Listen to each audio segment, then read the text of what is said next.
Honorable Minister of Works, His Excellency Senator Engineer Weze David Umahi, Commander, Order of the Niger.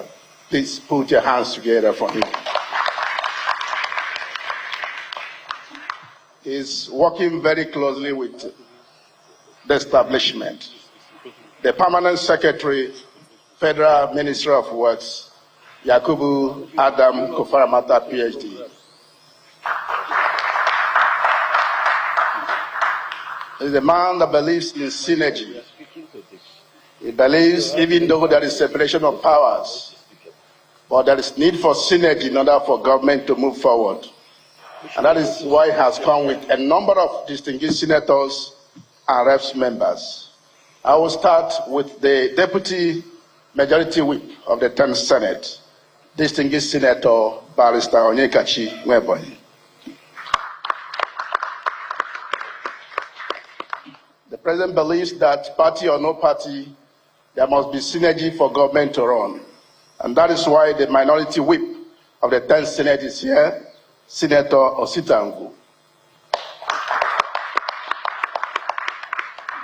The man of the moment, the chair in charge of the Senate Committee on Works is also here, distinguished Senator Mpigi Barinadan. He is co-chair in the House of Reps, your son, Chairman House Committee on Works, Right Honorable Akin Alabi is here. The Vice Chair, one of the youngest in the House of Reps, Honorable Osman Banye is here. The President's aides are here. The Senior Special Assistant to the President on Community Engagement, Southwest is here, Maromi Ojudu. And the Senior Special Assistant to the President on Community Engagement, Southeast, she's also here, Barrister Choma Nweze. I would like to announce that the clerks of the Senate and Reps Committees on Works are here, Folunke Ogumbayo and Sadiq Mustafa Adetunji, please.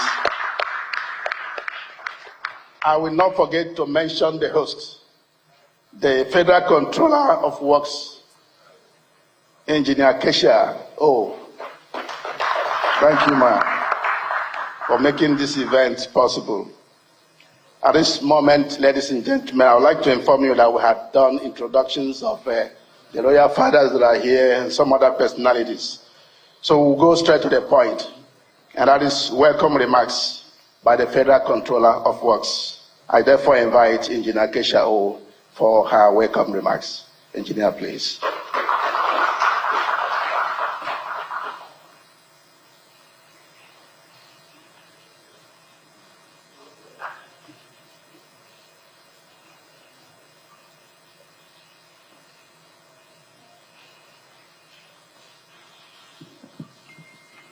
Good afternoon, Your Excellency, hardworking and amiable Honorable Minister of Works, distinguished Senator Dave Umahi. Good afternoon, sir. Followed by our Pansek, Dr. Adam Kofaramata. Good afternoon, sir. The distinguished Senator, Chairman, Senate Committee on Works, and distinguished Senator Mpigi, you're highly recognized, sir. Honorable Member and Chair, House Committee on Works, Mr. Akin Alabi, you're highly recognized. Please let me stand on all other 16 protocol. But before I go forward, let me recognize the KBSs that are here.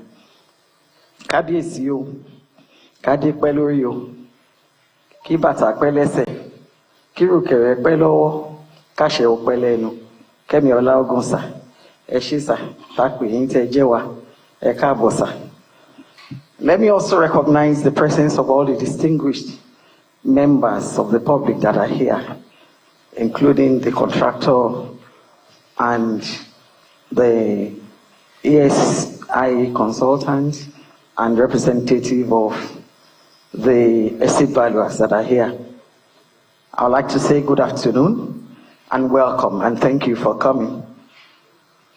This meeting is all about what the President and Commander-in-Chief of the Armed Forces, President Bola Ahmed Tinubu, is doing in Lagos through our amiable and indefatigable Honorable Minister, David Umahi. You will agree with me that since the advent of this new administration, things have taken a good turn. Progress of work, especially in Lagos, where I preside over, is unprecedented.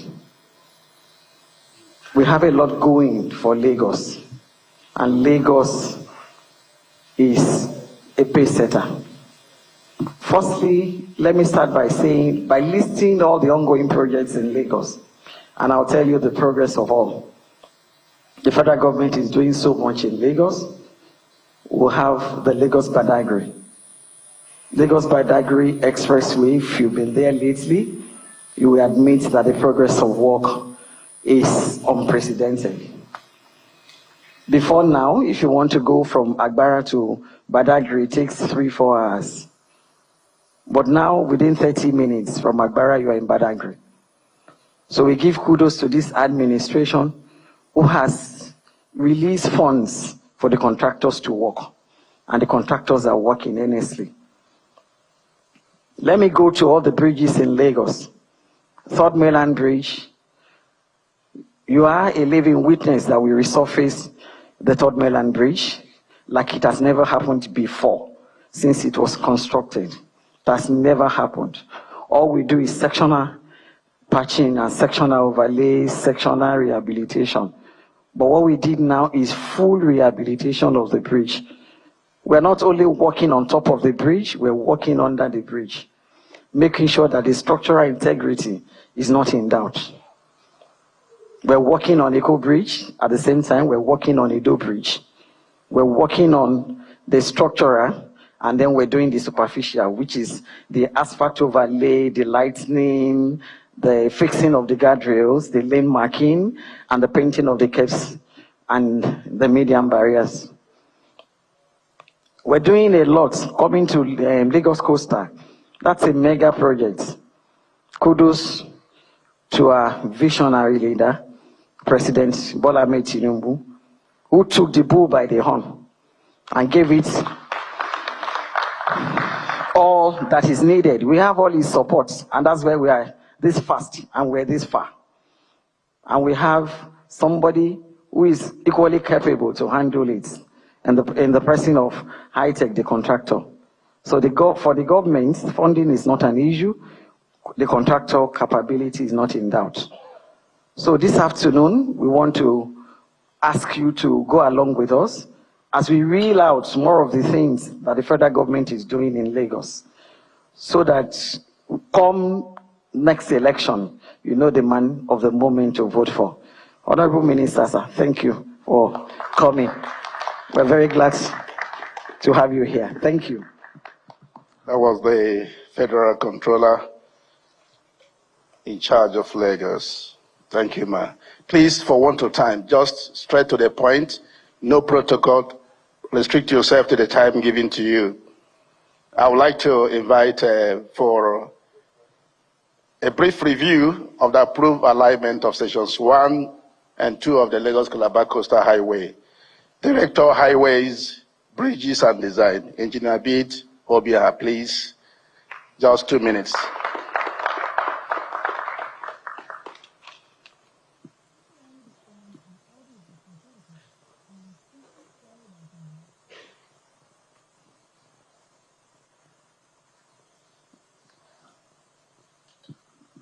Good afternoon, Your Excellency, the Permanent Secretary, distinguished senators, Your Royal Highnesses.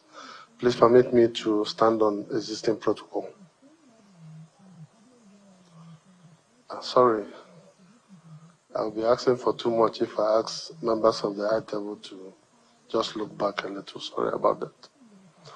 Now, The Lagos Calabar Coastal Highway is one of the 4 legacy projects of this administration. This was a dream by His Excellency, the President and Commander-in-Chief of the Armed Forces of Nigeria, Ahmed Bola Tinubu, some 20 or so years ago, but is coming to fruition as we speak. It starts from Ahmadu Bello Way. Can we go back, please? Jabu. Can we go back to 0, please, of section 1? Now it moves through most of the villages and is progressing. The main object of this design, which let me also let you know that the design has been approved. The main object is to follow the coastline as much as possible. And let me remind us also that by a Supreme Court judgment that the coastline 250 meters from the shoreline belongs to the federal government and is purely in the purview of the federal government. But for some restrictions, we are sometimes moving into the hinterland and returning back to our right. And when we have to do that, we are in consultation with the Lagos State government because they had previously acquired some right of way. And what you're seeing is a combination of the two, both our right of way and in some cases, due to some exigencies, we are bound to make some adjustments. And section 1 starts from 0 plus 00 and ends at 47 plus 474. At some places, the red line you're seeing are communication lines running alongside and in some cases, when we get to maybe challenge 26, because there's the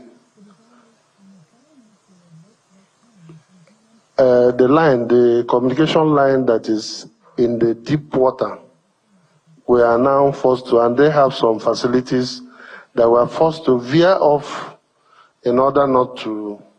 Initially we wanted to relocate, but the implication of the relocation of those is very enormous to the economy of Nigeria. So we decided to veer off a little and return back to our alignment. And so we continue. Where possible, we introduce flyovers and bridges as the case may be. And it takes us all the way to 47 plus 474. Then section 2 starts from 47 plus 474 to tonnage 103. I'm not too familiar with the villages you are going to crisscross, but we all know the villages by now. It's important to note that this alignment is already approved. There's little or nothing we can do to adjust them. And we urge everybody, yes, it may be painful, but this is of national importance. And more importantly, the economic benefits accruing from this coastal highway is enormous, especially one of them is that this highway will serve as an evacuation corridor for the deep sea port. You know that as we speak, most of the seaports we have are not too deep to take some cargoes, and we are forced to transload from neighboring countries.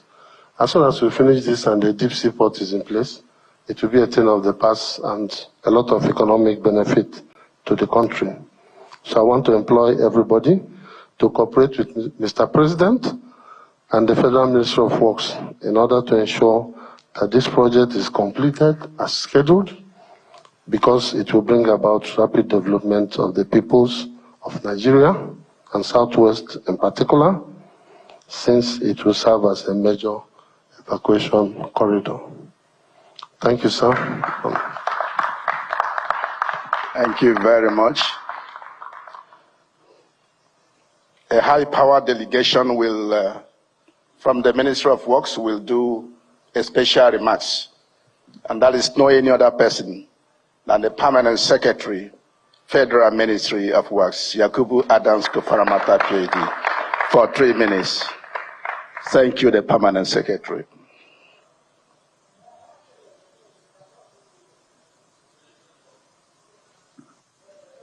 Your Excellency, distinguished Senator David Mweze Umahi, please permit me, sir, to sign on all existing protocols. Good afternoon, ladies and gentlemen. Today, I stand before you to introduce myself first. Dr. Yakubu Adam Kofarmata, I am from Kano State. I've gone around this coastal highway. I know how it was conceived by Mr. President in the beginning. And believe you me, if you go back home and lie down and think about the intention of Mr. President on this coastal highway, I am absolutely sure your support for him, your belief in him, and your prayers for him will triple from today. I stand before you to passionately request and appeal. Please, when we leave this hall, Mr. President need only your prayers for what he means for Nigeria and Nigerians. I'll give you a brief story. Those of you that know my native Kano, from Sabongari, there was one single lane road. The locals, 50 years ago, when I was a kid growing up, they said they wanted to demolish some of our houses to pave way for dual carriageway. We vehemently resisted. And our elders were called upon, and we agreed.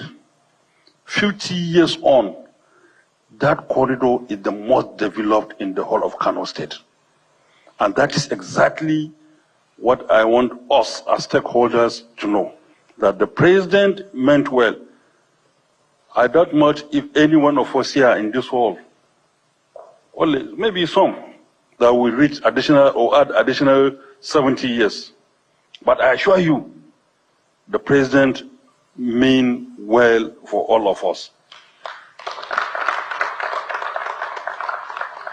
If the president likes, if he likes, all he needs is to order to direct us. Do not take this road through communities.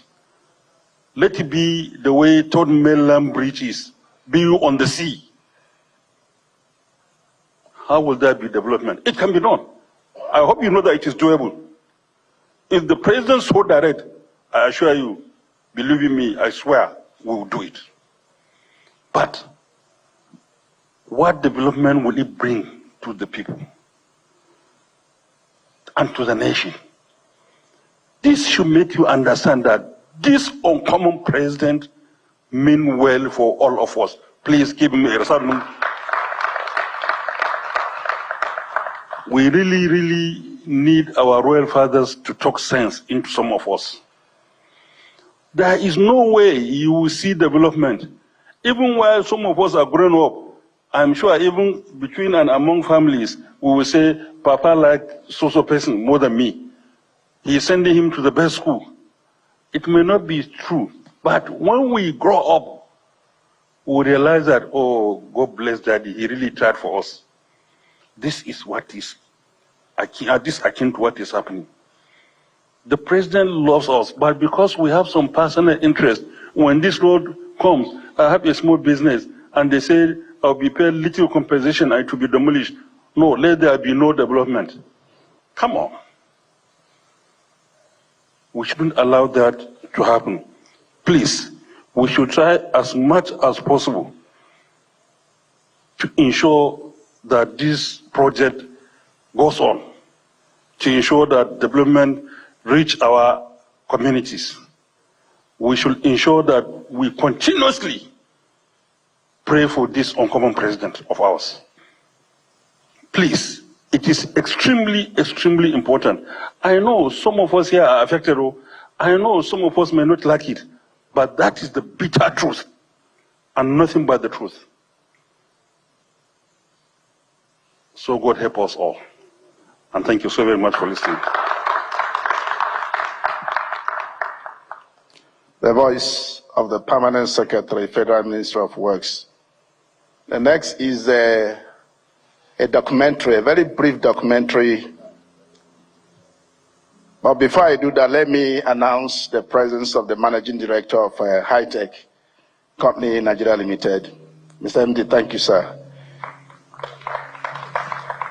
This documentary will be about 12 minutes showing the coastal highway progress made, the KB and Sokoto flag off that we've done, that is the superhighway, Sokoto Badagry superhighway. Please, the crew.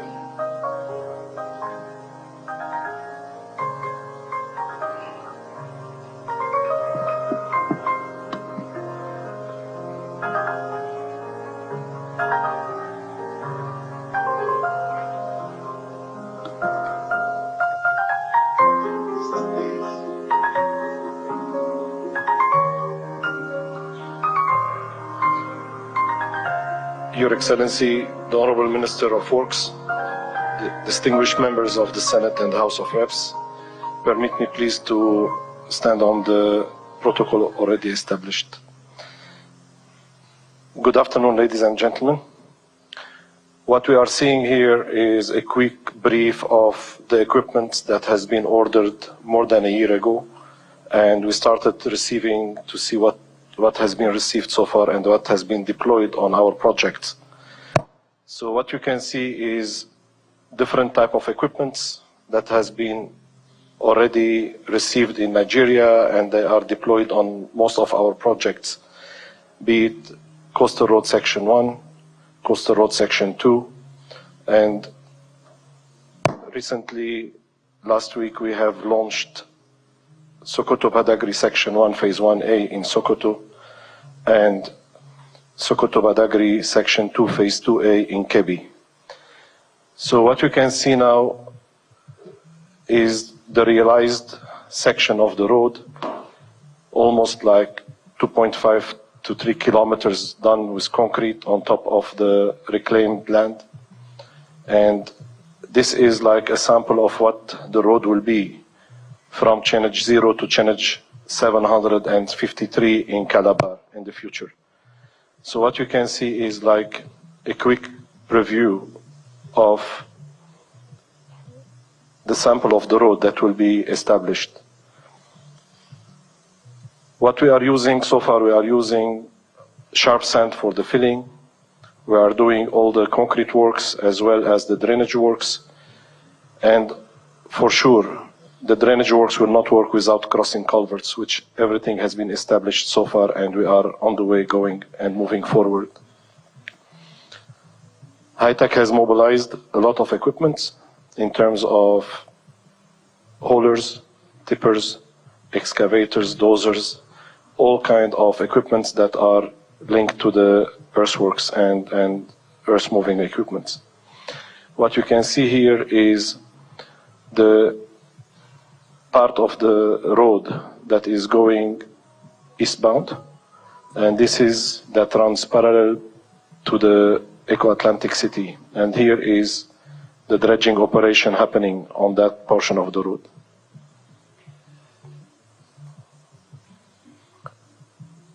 This road will be completed, this section of the road will be completed in the next 1 week, and then we will start having the stone base laid so we can start all the other works. This is part of the concrete works that has been completed and done, and this is at the start of the project.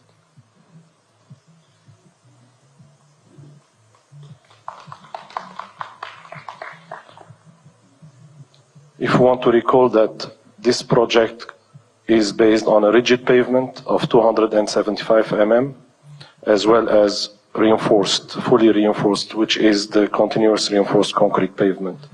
What you can see here, distinguished ladies and gentlemen, is the massive quantity of waste that we encountered, and we were delayed a lot, and we would like to thank the Federal Ministry of Works for approving and for visiting a couple of times all those areas for them to see the magnitude of waste that we are removing, that were not established earlier based on an unforeseen area. Here we are, if you know it, this is Goshen Estate, and we are on the two sides of the road. So we are fully developing the two edges in order for us to start the CRCP without having any kind of interruption. We can assure you that the work is going day and night. The high-tech management and staff, they are committed to deliver this project on time and ahead of time by God's grace, inshallah.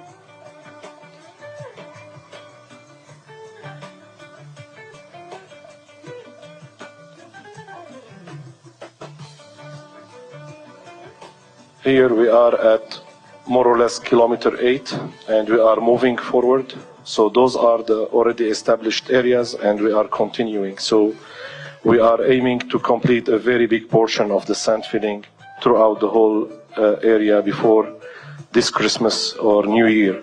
So you will see that the work is going properly, despite the fact that we had a lot of quantity of fill, in order to make the road to the best standard, in order to deflood it from water and to drain it properly. Where we are now, it's at kilometer 11 almost. This area we have created an access road to ease traffic and to minimize the effect of the traffic on the Lake Epe Expressway.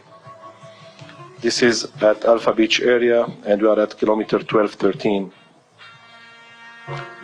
Here what you can see is at kilometer 29. High-tech is working on multitude of sections as subsections.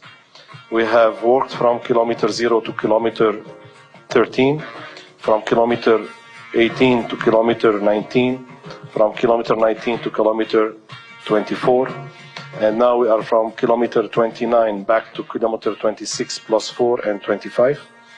And from kilometer 29 towards kilometer 31. And those areas are fully operational, as well as the last section that we are working fully from kilometer 47.5 all the way to kilometer 40. And those other subsections also with the use of direct dredging in order to minimize the effect and to fast track the process. This area is at kilometer 33. Between 33 and 38, we have deployed almost like 9 to 10 dredgers in order to fast track and to enhance the production so we can reach our target.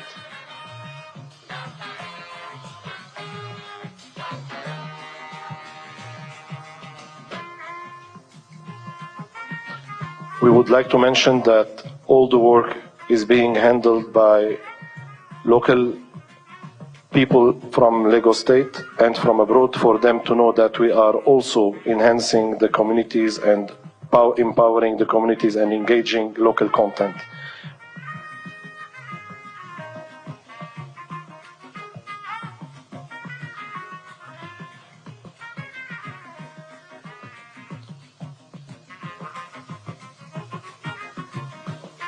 Most of the areas that will be used for dredging will be transformed into fish ponds in order to also contribute with the communities around our areas and to enhance our productivity and make it better for all the communities around the coastal highway.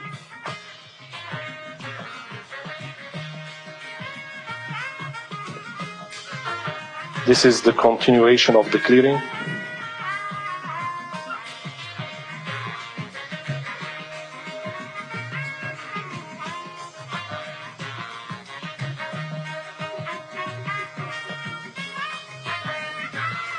Another dredger at kilometer 38.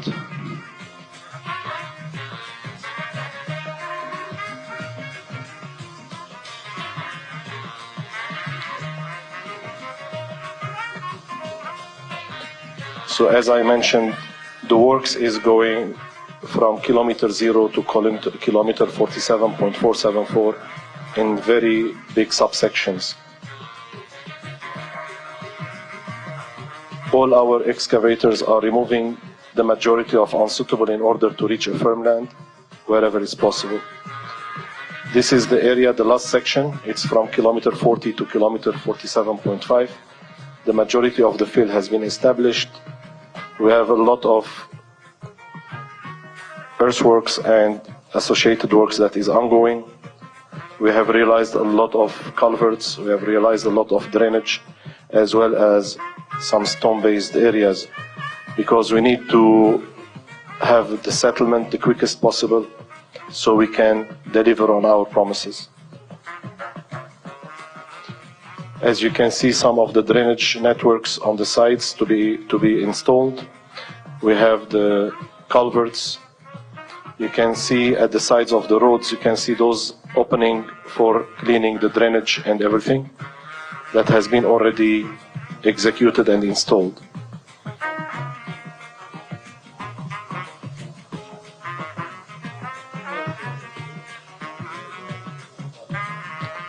Section 2, please, Jabour.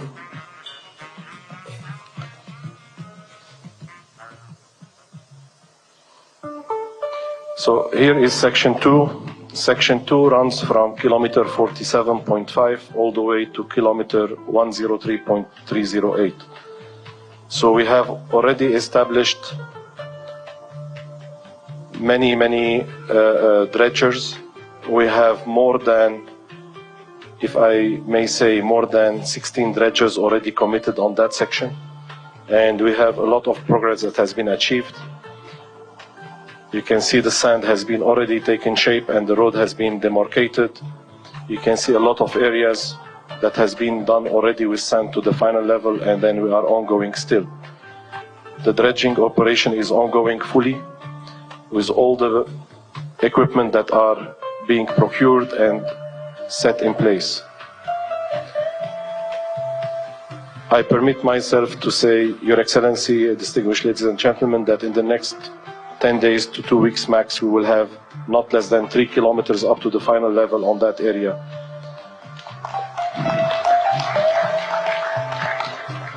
You can see it visibly with the height of fill that has been established and with the quality of work that has been done.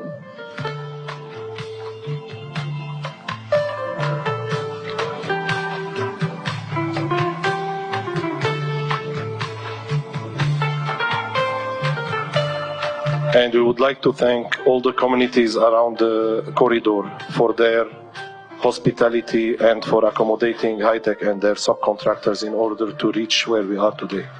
Thank you very much as well.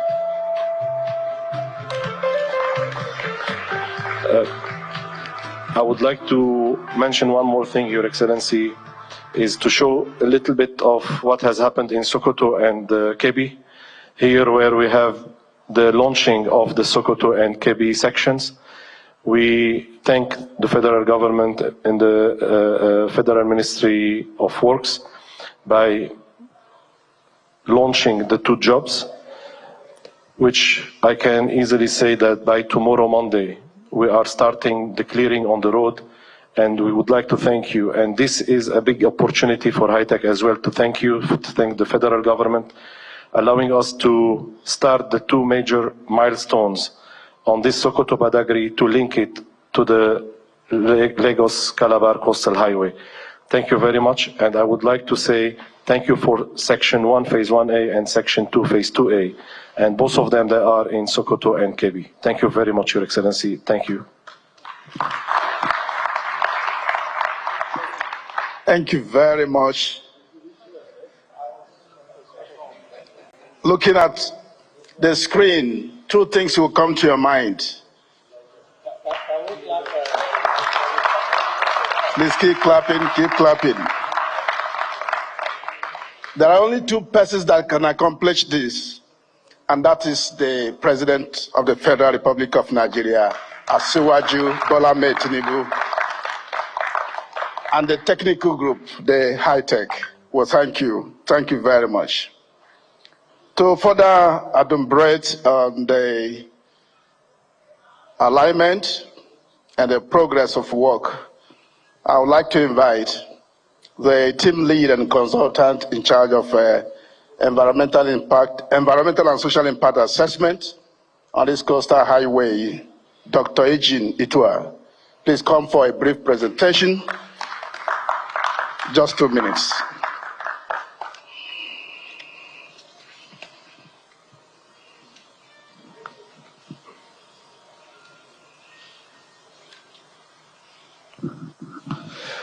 Your Excellencies, I would like to stand on the established protocols. Just to quickly say that we will all understand that the Lagos-Calabar Coastal Highway is a monumental infrastructure project poised to revolutionize transportation and economic development in Nigeria. That is benefit to all of us. But we need to align this with the cost that it comes with. And that is where the idea of environmental impact assessment comes into this space.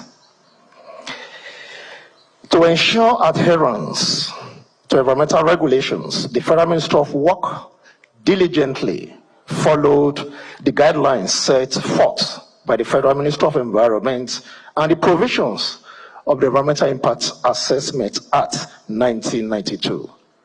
The Federal Ministry of Works applied to the Federal Ministry of Environment on December 5, 2023.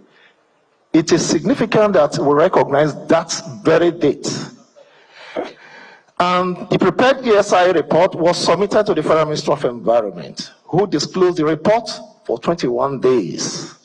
That was a mandatory disclosure in line with the Eastern guidelines and international best practices. Subsequently, ladies and gentlemen, the Federal Ministry of Environment established a review panel comprising distinguished Nigerians, including professors and experts from relevant fields, included the local governments concerned, included the stakeholders, communities, and indeed, the Lagos State government. And interestingly, just to let you know, just the way they distinguished, we have this high table, we had no less than 9 professors at here that we faced in the defense of that environmental impact assessment. And the chair was the former head of service, Professor Afolabi. A number of you must know him. He had been the director of pollution control, he became permanent secretary and the head of service of the Federation. So he knows his onion just like all the other experts did. Ladies and gentlemen, it was in this hall we had that review facing the panel. So in other words, the sessions have successfully followed the legal guidelines and international best practices. The ESI process involved a thorough evaluation of potential environmental and social impacts. I know a number of us will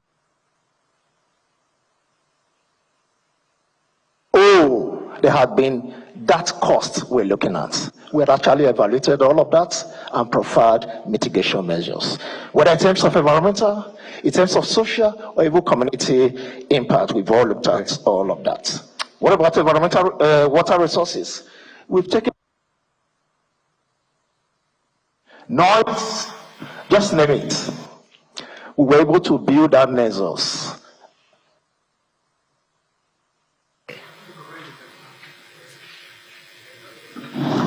Okay, maybe I could do it like this. And then in understanding what you pass where, we were able to create mitigation measures. And indeed, we even went as far as developing what we call the environmental and social impact plan or management plan. And so that will be used in managing the plan. With regard to public engagement, I tell you, a wholesale public engagement came through. You recall even the public engagement, our distinguished Honorable Minister was even part of that. Is it interacting with people along the corridor? or bringing all of you beyond all of you, in addition to other distinguished community members, royal fathers and the like. You recall we were all there. And so, there had been a whole lot in terms of engagement. Public hearings, online surveys, information dissemination. We had even gone ahead to create a bulletin, a monthly bulletin, where, for instance, we tried to, as much as possible, to bring out information that are true. There had been a lot of misinformation, and we felt that monthly bulletin will do everyone good with the right information. And so you could actually contribute to those bulletins. And then, in conclusion, let me just move on because I can see he's telling me to conclude. The Lagos-Calabar Highway project represents, once again, a significant step toward Nigeria's sustainable development goals. By prioritizing environmental and social consideration, we are committed, and indeed the Federal Ministry of Works and the federal government is committed to creating a lasting legacy that benefits both present and future generations. The Lagos-Calabar Coastal Highway project is a transformative initiative that will significantly contribute to Nigeria's economic growth and social development. By prioritizing environmental sustainability and social equity, this project will unlock the potential of the region and improve the lives of millions of people. Through the rigorous ESI processes, we have identified, like I said earlier, potential impact and develop comprehensive mitigation measures. By working closely with local communities and adhering to international best practices, we are confident that this project will be implemented in a responsible and sustainable manner. As we move forward with the project's implementation, we remain committed to transparency, accountability, and continuous improvement as we support the project. We believe that the Lagos-Calabar Coastal Highway will serve as a model for sustainable infrastructure development in Nigeria and beyond. Just to let you know, I was in Colombia 2 weeks ago, and I presented to a large audience this very project. I had also been able to present this project to a university, Amity University. You can find out about it. This project on climate resilience. So in other words, this project is a model for sustainability. Moving forward, large infrastructure projects will learn from this very project. Thank you very much. Thank you. Please, before I invite the next speaker, let me announce that the representative of the Honorable Minister of Environment is here, Dr. Abbas Suleiman, Director, EIA, Federal Minister of Environment. Let me invite for his speech the enumerator, Dr. Sampson, please, for 2 minutes presentation. Thank you very much.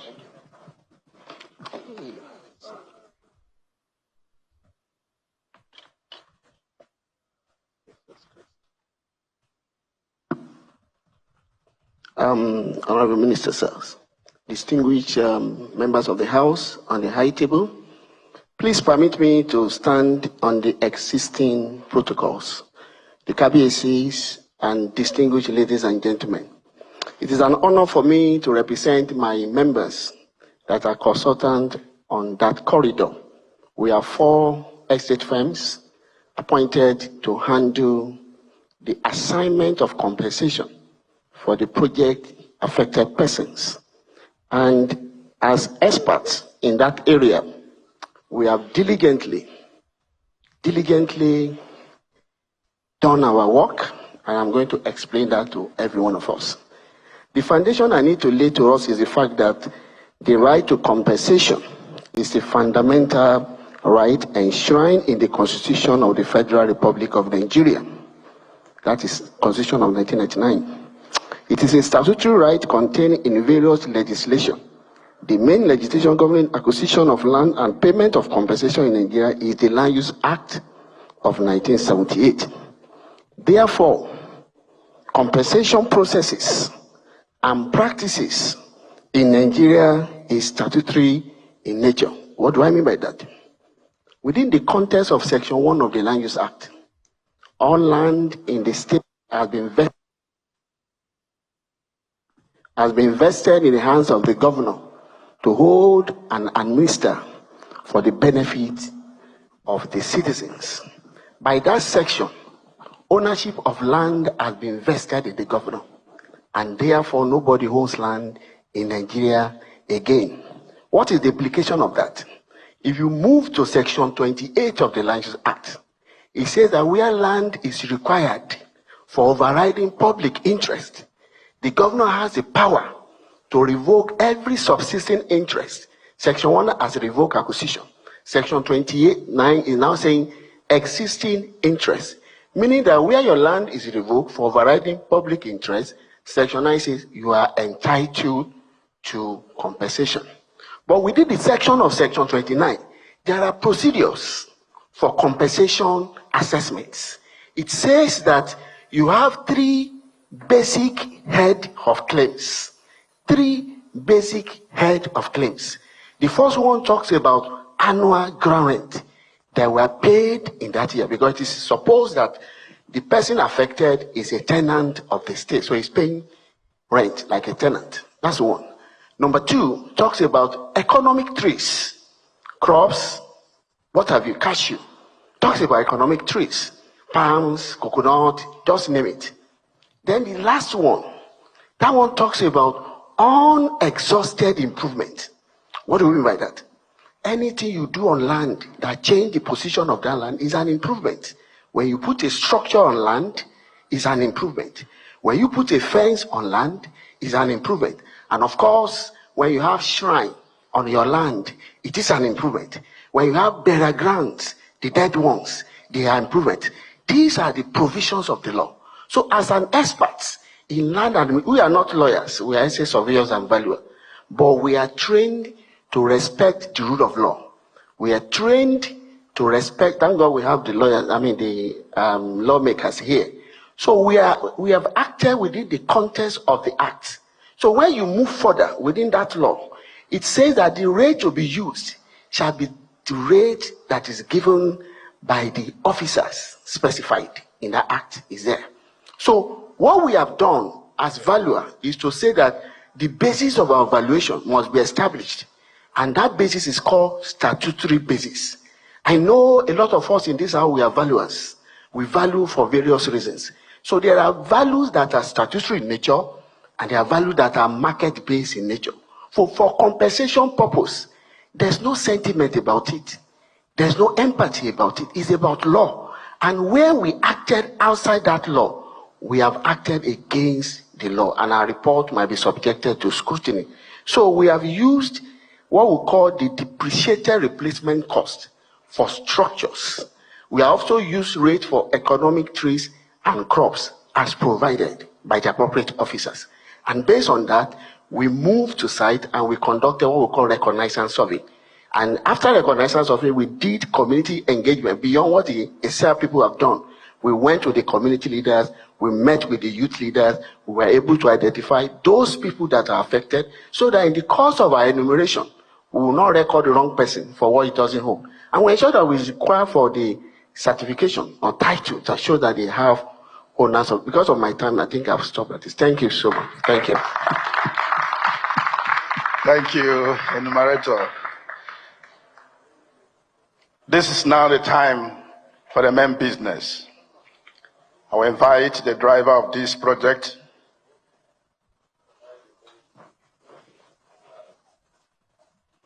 before I invite the Honorable Minister of Works, let me invite Dr. Abbas Suleiman, the rep of the Honorable Minister, Federal Minister of Environment, for his 2-minute speech. Director, please.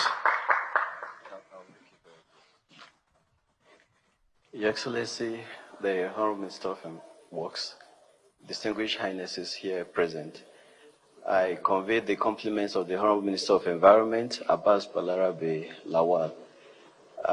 I just want to lay credence to what the ESIA consultant had said about the project and all the steps that had been taken in the course of the environmental and social impact assessment of the project.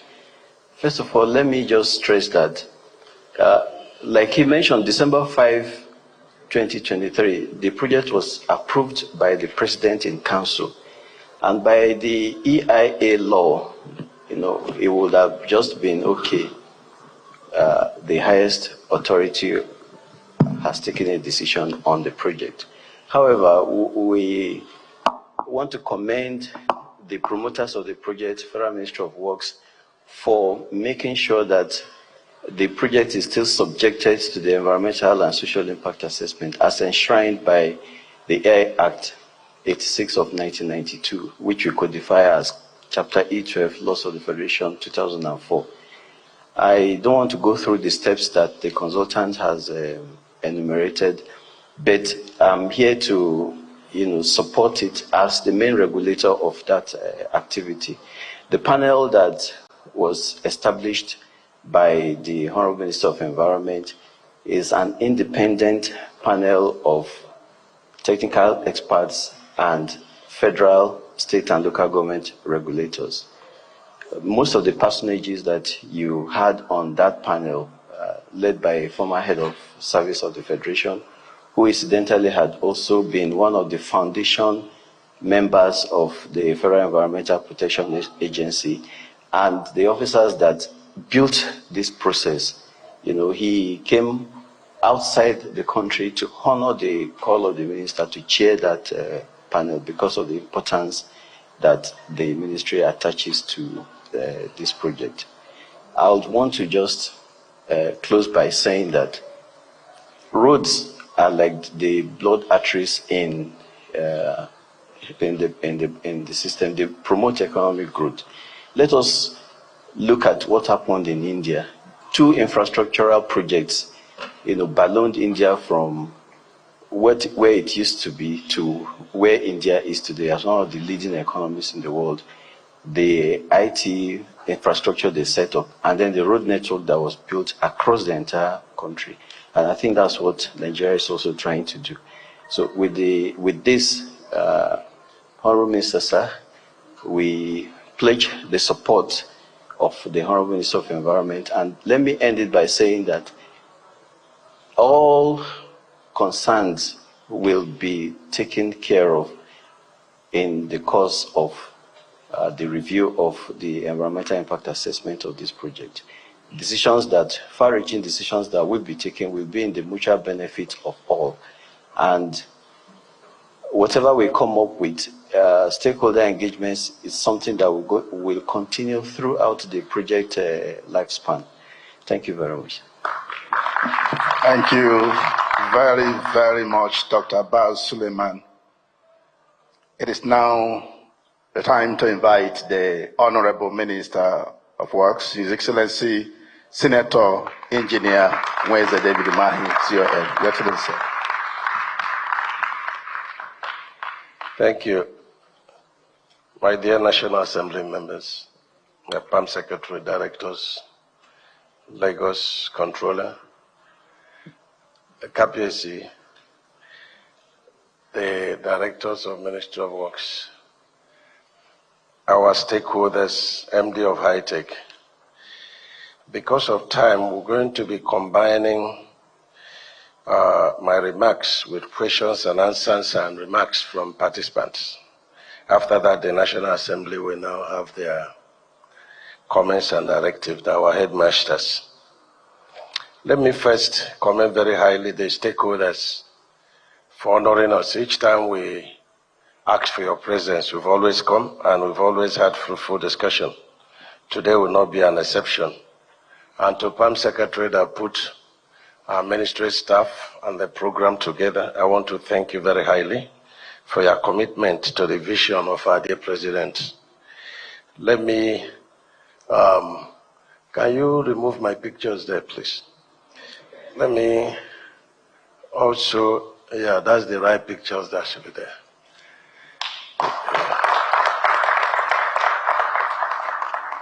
Let me thank our directors, in particular the Director of Bridge and Design, who is piloting this project, and of course, the very hardworking woman engineer, Engineer Kesha, who is the controller of Lagos State. Thank you very much. And to our National Assembly members, I will be recommending this model to the National Assembly. Your participation and your insistence that you want to hear from the stakeholders, you want to hear from professionals.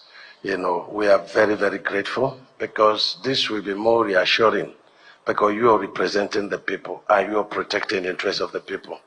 We thank you for this program, and we are very, very grateful. At the end of the day, you will be able to judge us fairly whether we've been telling you the truth. And to our dear President Bola Ahmed Tinubu, I want to, thank him very, very highly. When we talk about some of these legacy projects, I've always insisted that there are no road projects, there are investments. And the investment, when you see even some of the thick terrain that we are passing through, and then you see settlements, just think of what is going to happen when you pass through, such, corridor. It's going to be a revolution. There are a lot of other economic, benefits I will mention if I have time. But it is our cause to, pray for Mr. President. And I've always told those, the states that these projects are passing through, they have greater stake in 8 years of Mr. President. Because if 48 years, no any other president started any of these legacy projects, and this is the man of courage, and I call him divine president. So it means that it is his call, and it is destiny, and it is for us to support him so that these projects, and I'm very sure that the projects could be completed, all the 4 legacy projects within his tenures, by God's special grace. Let me say that Mr. President inherited a total of 2,604 projects as at May 29, 2023, totaling 13 trillions. And you can imagine where that time that the dollar was about 600, 500, 750. And today, what the dollar is now. So you can imagine when we review this project, it should be over 19 trillions. And then when we add the projects under Mr. President, you see that we are struggling with over, 3,000 projects. We are not complaining because Mr. President is a man of courage, and he has directed for the projects to be kept alive. And so, Nigeria is blessed. I think it's the first time you're having a man who was in the private sector coming to lead the country. The difference is always, clear, because every leader with such background is looking at ROI, that's return on investment. And what he has done now is that a lot of the projects within the economic corridors are giving very serious, emphasis. And so in 2025, we're going to be, selecting projects that are, critical to our economy, for completion. And this is very key. And so some of the projects we inspected yesterday from Ondo State on Thursday, Friday in Lagos State, Saturday in Lagos State. My director of Lagos State has mentioned them. But I will take out the bridges in Lagos State and the bridges nationwide for emphasis, and to underscore the importance of giving priority attention to some of these bridges, because stitching time saves 9. But let me give a brief rundown on the 4 legacy projects of Mr. President. The first is Lagos Calabar, passing about 7, 8 states of Niger Delta and Lagos. And this is 700 kilometers. And this Lagos Calabar Coastal Highway, starting at Ahmadu Bello University Way, was designed for 10 lanes. 10 lanes. But because of a lot of encroachment by the people, some on design, corridor, gazetted corridor, some on the right of way of the federal government. The federal government has right of way by the reason of the Supreme Court judgment, 250, meters from the shoreline. And a lot of people have argued, 20 years ago, the shoreline was over there. Whom shall we ask? So in law, you are looking at what you have to take a decision. And so, but Mr. President directed that we should shrink the corridor, to 6 lanes, and also reduce the carriageway of the train track from 25 to 20. And that has given a lot of relief to a lot of our brothers and sisters within the corridor. And in his own, engagement, with the people God gave him the assignment to govern, he's not saying who is right and who is wrong. And even in the enumeration, by law, if you have shanties, you are not supposed to be paid. But Mr. President, did not mind. He is president for all, and he feels, the pains of Nigerians. And when any opportunity presents itself for him to help, he has always helped, and this is one of them. So, everybody will be expecting that we procure sections 1 and 2 on 10 lanes. But we have a very serious problem, and I thank God for high-tech. I hope they will keep this relationship going. When we designed the route, we had certain corridors we followed. Because we took the National Assembly yesterday to the where they are removing over 6 meters of unsuitable materials. And the question is, did you not do soil test with this soil test? But when you depart from one corridor in course of your construction to another one, then you will now discover new parameters of construction. And so it's going to increase the cost of construction. And then we also have challenges of, our flyovers. For example, at the refinery of, Dangote, we have the pipelines already laid. And so there is nothing you can do other than to find solution. And we visited there about 3 times. So we came up with cable, bridge over there. And that will give you over 150 meters, span. So over there, we're going to be spanning over 150 meters, as against the 50 meters, design span.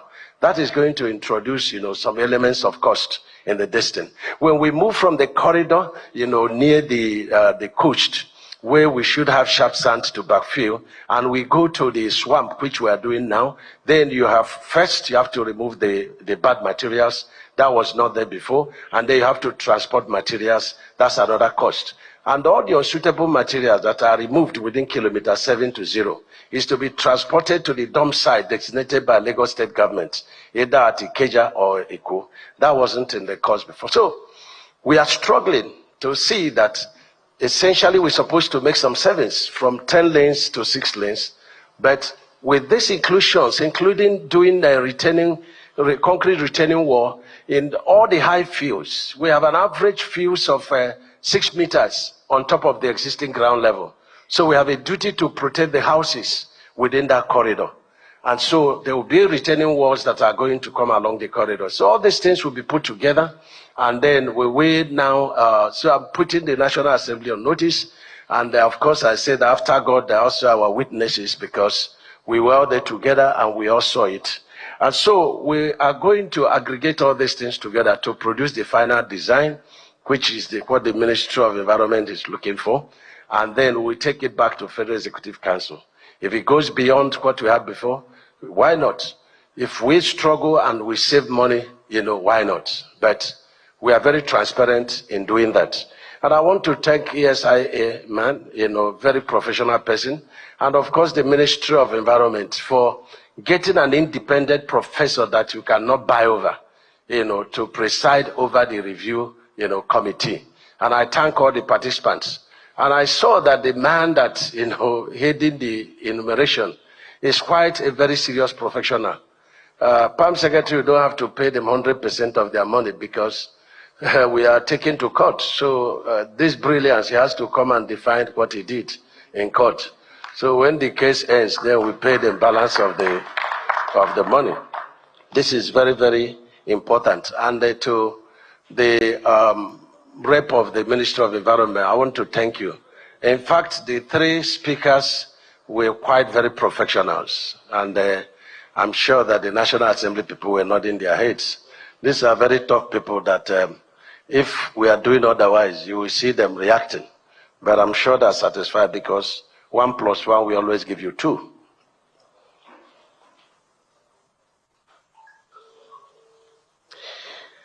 It's opportunity to also explain something. Somebody questioned, say that we're giving 300 billion in 2023. I don't know whether 2023 or 2024. But the fact is that in supplementary budget, Mr. President saw the plight of the people when he came on board. And he saw that a number of our bridges, were in shock. And a number of the roads were also cut into two. And so they directed the ministry to go around and then bring up, the palliatives. And so we went round and they got 260 projects and, about 50 bridges intervention. So totaling altogether about 330. And so the total money came to about 207 billion. And that was in 2023 supplementary budget. So what that budget could take was 100 billion. And so 107 billion was passed to, 2024 appropriation. So 100 billion was for 2023. And then 108 was for 2024. So that is still ongoing. Now, the balance of the 200 billion in that supplementary budget, was for the creation of new projects under President Bola Ahmed Tinubu, and also to, enhance the funding of the existing projects. And again, the National Assembly, they have the budget. They signed the budget, so they should know more. Now, to that 330 projects that somebody was, talking about, we are going to be publishing the performances of it in the next 10 days. We have performed over 95% completion. Excellent completion. And so we're going to be publishing it, the location, the GPS, the contractor, the phone number of the contractor, and Nigerians can go and see. And so we've done fairly very well in terms of, matching whatever is appropriated, with what is on ground. And this is very important. And let me also say that we've done a couple of interventions, because I get surprised, even our headmasters, when they talk about certain interventions, and they know very well that this intervention they're asking us to do, they didn't have it in the budget. And so it becomes a very serious decision. First of all, you cannot appropriate any project that is not in the budget, unless it's an emergency one. An emergency one is not in the budget, so it can only be the president that can help, but there's a limit of which he can help.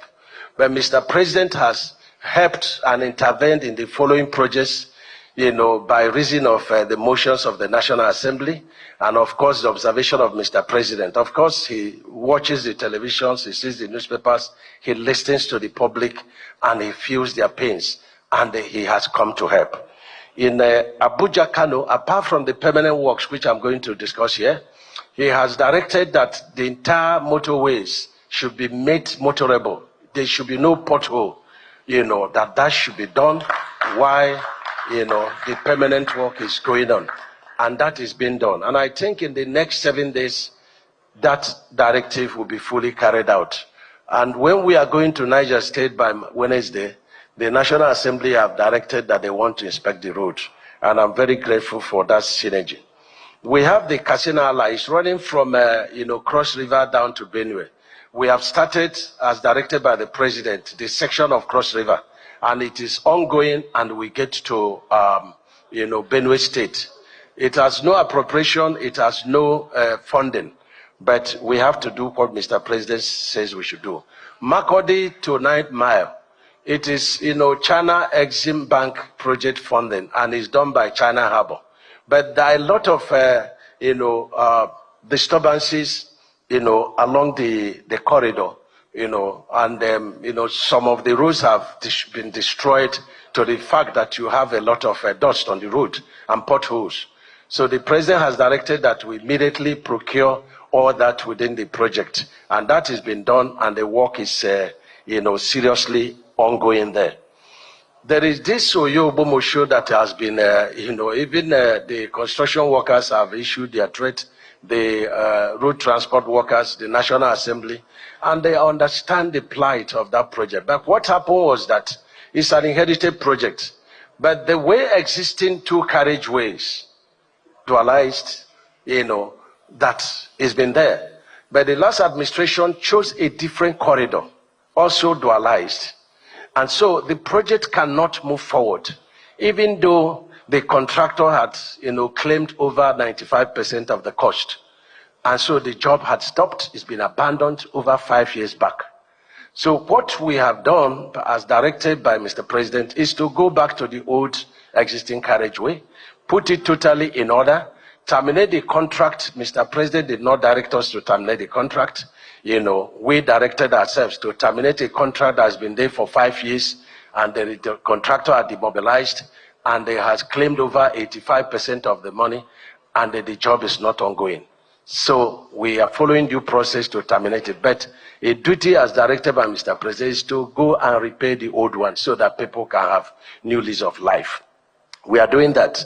And then you have the Shagamu Benin. It also doesn't have appropriation, but by the intervention of Mr. President, we procured high-tech, and you can understand, with all this equipment, if they can unleash 5% of it, we will definitely have, a well-repaired, Shagamu road. And then you have the Lagos-Abeokuta. Work is almost completed in terms of the palliative repairs, and we are concessioning that route. The governor of Ogun State is doing the section of Ogun State, as directed by the president, that any governor who wants to engage any federal route, because according to him, all routes are for the state, for the local government, for the national. So there's no route that is being exclusively used by the federal government. So he has directed that any governor who wants to do any of the routes, tagged federal government routes, should be allowed to do that. And we've been doing that, and that's what the Ogun State governor is doing, and I commend him very highly. We have the Oduopani, this Oduopani section has been raised, so much time in the National Assembly. And I want to say that we have given the contractors marching order. We couldn't reconcile our differences with Jilobeja because there are 3 sections. One done by CCEC, second one by Beja, and third one by Samatek. Now we redesigned the project because of the terrain. But, we couldn't agree with Beja, and we've terminated the Beja sections. Now we have rearranged ourselves for Samatek to take a portion of Jilobeja and the CCEC take a portion of Jilobeja. And so, first is the palliative, so that the place will be more terrible. Some people stay on that road for 7 hours.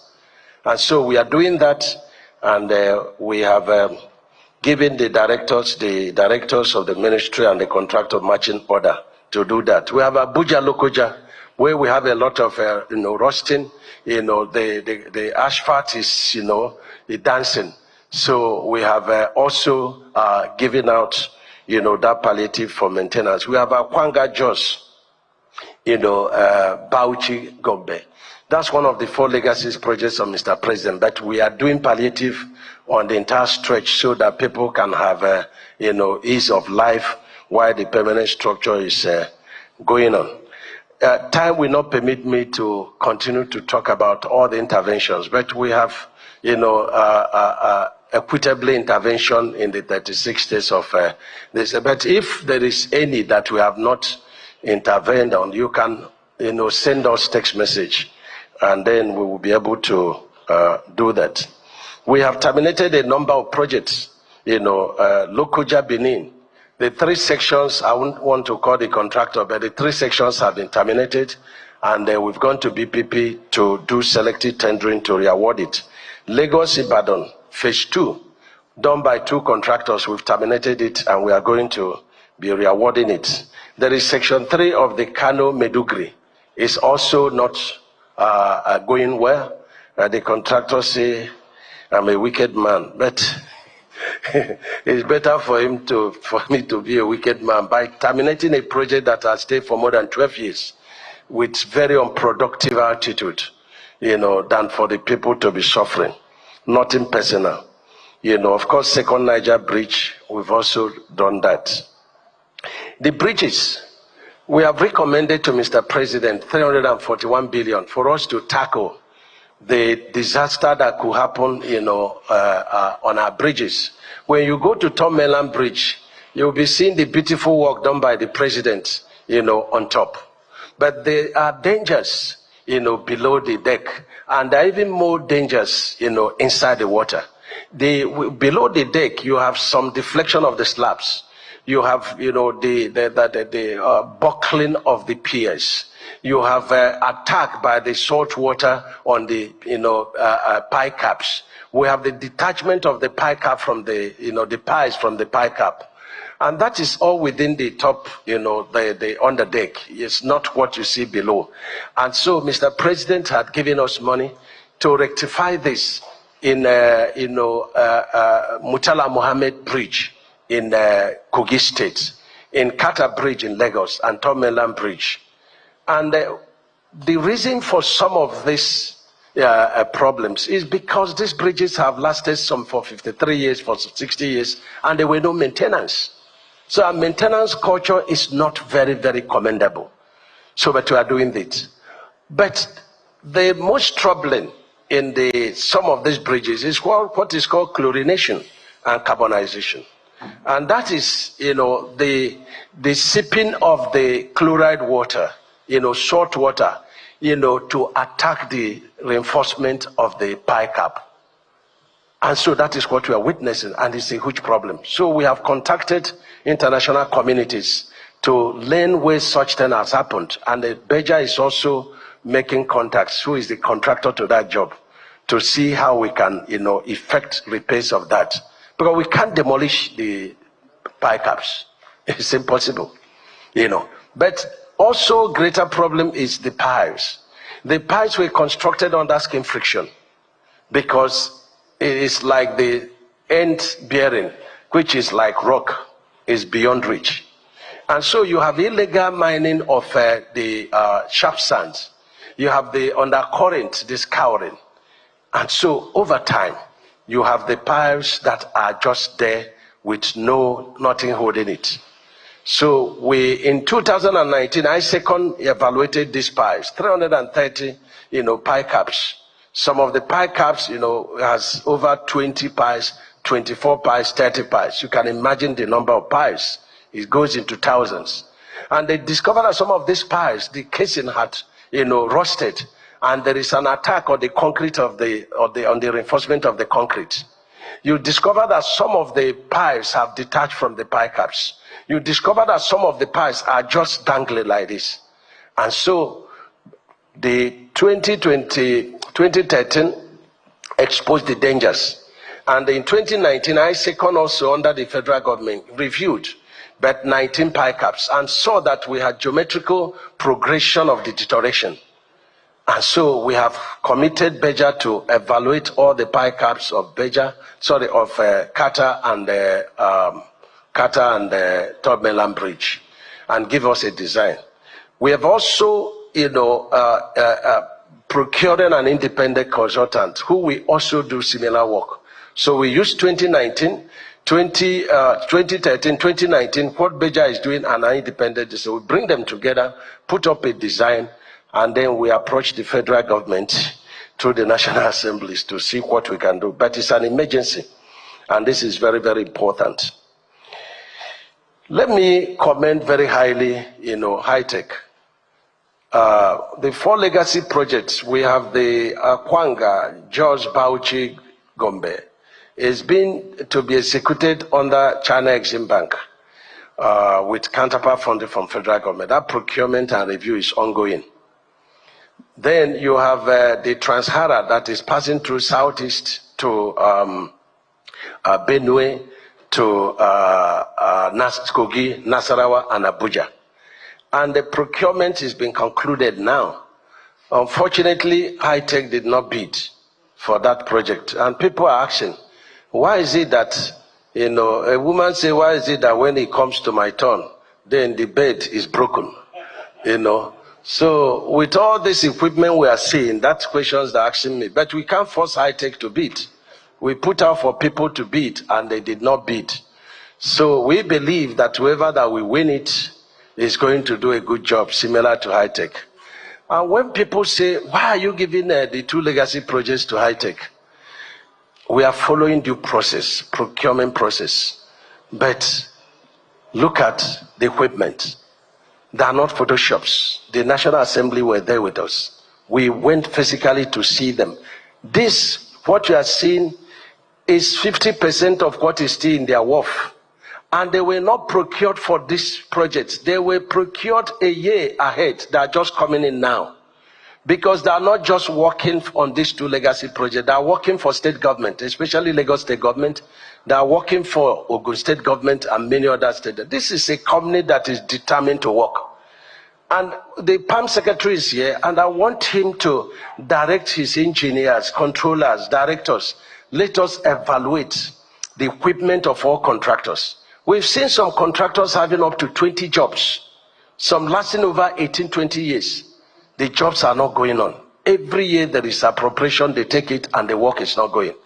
So we have to do this exercise so that, you know, any contractor that doesn't have the equipment he quoted in his bid to do a job, we have to bring down that contract.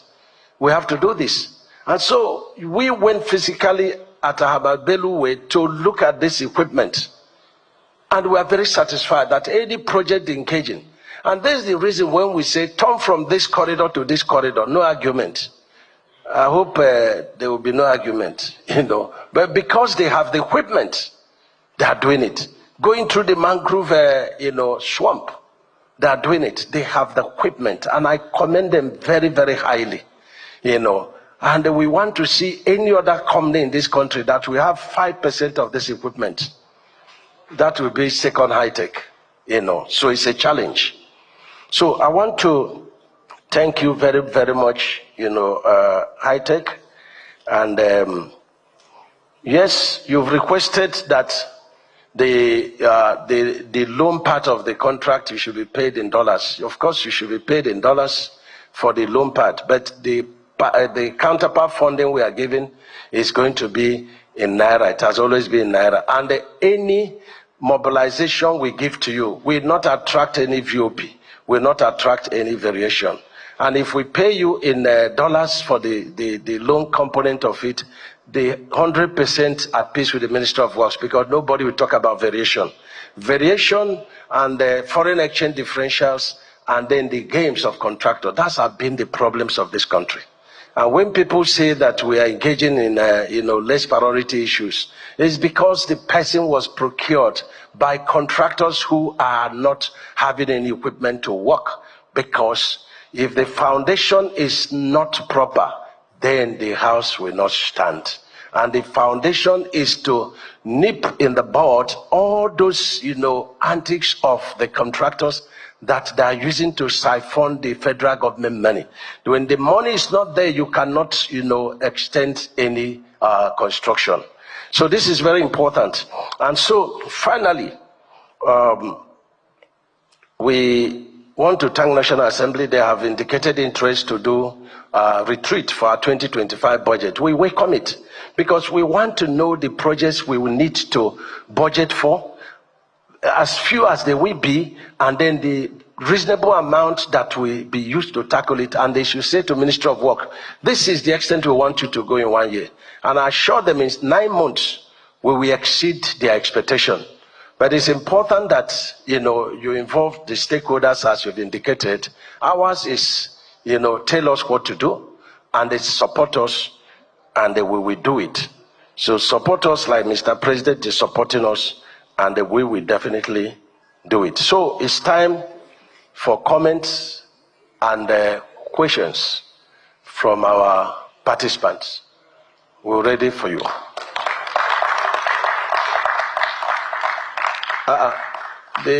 You are judging me already. You didn't clap very well.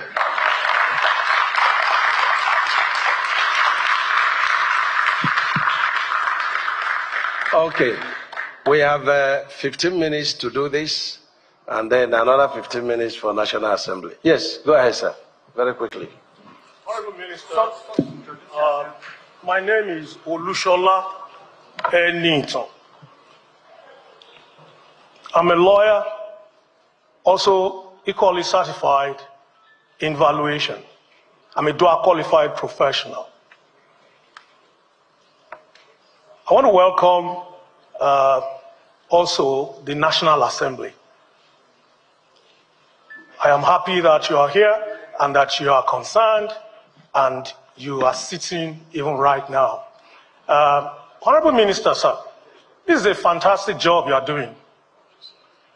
You know, I always commend when I see the good things that are going on, and this is fantastic. Because of the quality of work you are doing and the vision that you have, it is very, very important that you don't leave small issues that can mess it up. And one of those issues is compensation. Compensation. The environmental social impact assessment that was done did not do justice. And I'm saying this because there are 8 Supreme Court decisions and 8 Court of Appeal decisions that are already decided, even one just early last year. There is a decision by the current CJN,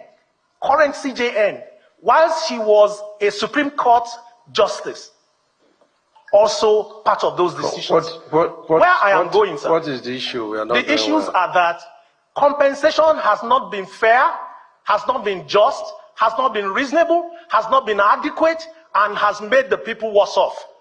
People are worse off. Okay. Somebody who has a house before is now renting and has no vision or any capacity to replace what was taken from him. That is not the intendment of this beautiful work you are doing. Okay, thank you. Thank you. Thank you. If you had clapped like this for me, maybe I wouldn't have been able to answer the question. You were distant. But let me say, sir, I heard you very well and loud and clear. But my hands and legs are tied under the law. I understand. I've lost some properties, to this kind of arrangement. It can be very disturbing and painful. But when you are before the law, you are, bound to follow the law. We engage professionals to do this work. What the Federal Executive Council approved, as recommended by BBP, was 8 billion on this corridor. Just, Section 1 alone. But today, we are hitting 18 billion. 18 billion, that's what we are hitting. And we're going to publish it, for everybody to see. The name, the picture, the dimensions, and the cost. And so we are bound by the advice of the professionals that we engaged. And I'm so excited with the level of competence of ESIA and the enumerators. I'm very, very much excited. However, we have over 10 cases in this direction in court. And so whatever court comes up with, we will obey. But we continue to go to Supreme Court so that we strengthen our democracy, and then we hear finally from the Supreme Court as far as this is concerned. Because there is a law he quoted. I'm not an expert, but they involved an expert to do that. And 50% of this enumeration is being paid. And I've directed Keisha, we are not going to be waiting to go to Federal Executive Council because the interests of the people, are involved. If we are passing, they must also be able to have their money to relocate. So within the next 10 days, we must complete, 100% of the payment as enumerated by our enumerators. So we're going to do that. Next person, please. And by the way, they say that I procured SANS to defend me on, freedom of information. This I never did. The the Honorable Attorney General is his duty and is the one that put the SANs together. They are not defending me. They are defending Ministry of Works and the federal government. In the other legacy projects, we are also going to have them in advance, so that we attend to issues legally. Next person, please. Please, the lady, but please do not repeat a question that has been asked, either expressly or impliedly, please. Thank you, sir. I stand on the existing protocol. Honorable No protocols, please, because we are buying time, please. Yes, okay. So, I want to thank you, Your Excellency. That's what I call you, because the first time I chatted you responded. This is unlike big men in Nigeria.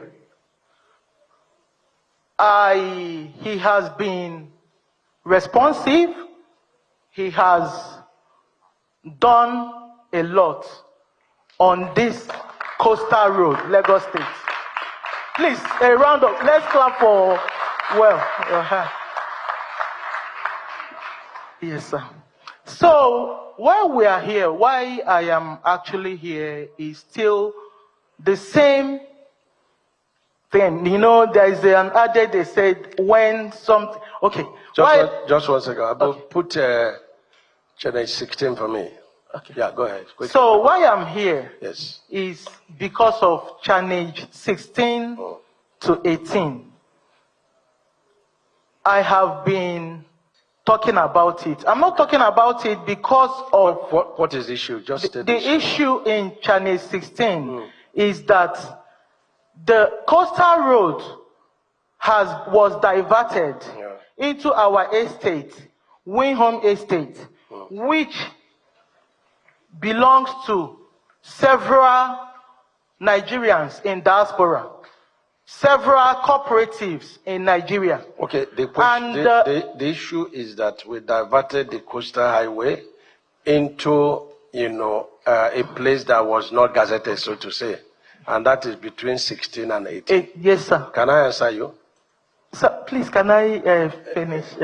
So, sir, so I want to categorically state with documented evidence, which I want to present to everybody, that the MTN cable that you mentioned day before yesterday at Eko Akete is that landed, that's the two African cable, is in Mopo Onibeju, Lekki, not Okwaja. That is what I have been trying to bring to notice. Okay. The 2006 alignment is free from any cable. Okay. From channel 16. Okay, I got you. I got you. Let me answer you. Thank you. Thank you. Yeah. Now, give me channel 16, please. Channel 13. Channel 13, where are you? Yeah, this thing, okay. This channel 13. You are not putting the changes. You have to listen very well. If you will sit down, then others will. You've been very, very active in the matter, and at the end of the day, you will be able to say something now. Wait, change 13. Very quickly. Is it 13? This is challenge 13. Okay. If you look very, very well, you will see that this is the sea down. That's the ocean. And let us see where we are coming from the sea. Okay, we are coming. You see, we are by the coast, as you had said. Are you with us? This is 13, go 14. This is 15. Hold on. This is 15. So, the alleged crime is committed from Chenech 15. Is it correct? Okay. 15. Okay. So, you see how we have diverted. So, why? Why have we left the coast and we are going outside the coast? You will see it now. Go ahead.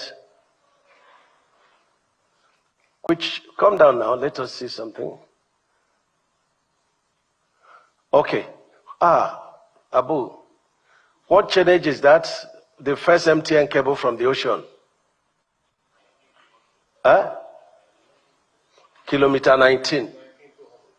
Yes, that is the point. Whatever is the name of the place, we do not know. but this is where that cable is. Then go ahead. This is another location. The power station is here. This is the cable. At that point, our road is passing. We are going to build a flyover to go over that, the road there, because of their cable. The red line is the cable. Come up small and they give me the power station. This is the power station. And this is at kilometer 24. Is that correct? So, yes. So you are just seeing only one power station. But if you go back, please. You see one here. You see the cable from the ocean. Go ahead. You see the cable from the. You see this cable again. You see the other cable. But there's something I want to let you know. Please give me the distance from the shoreline at Channel 16. Channel 16. The distance from shoreline to our road.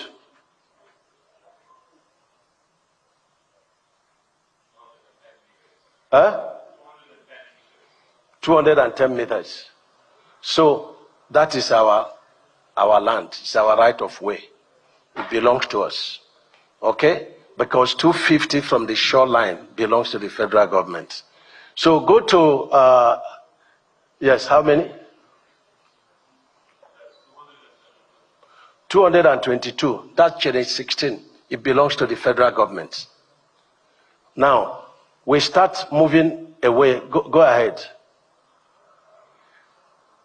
Go ahead. Come down a little. Come down a little. Now, this is the right of way of the state, Lagos state government, by the reason of the land use decree. It belongs to them.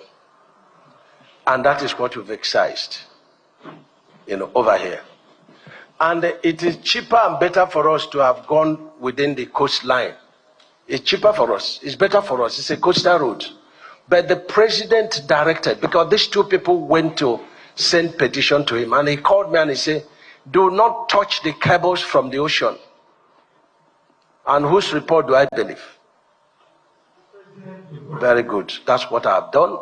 And we economically, we have also avoided the MTN cable line. This is the answer to your question, ma.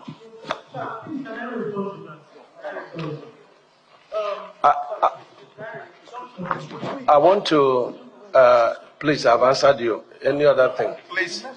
Listen to me. Please. Please. Yes, ma'am.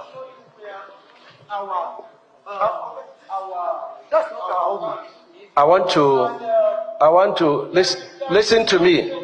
Listen to me. I want to warn you publicly. You have been doing a lot to stop the project. You are my sister. Listen to me. If I get further disturbances there will be consequences for it.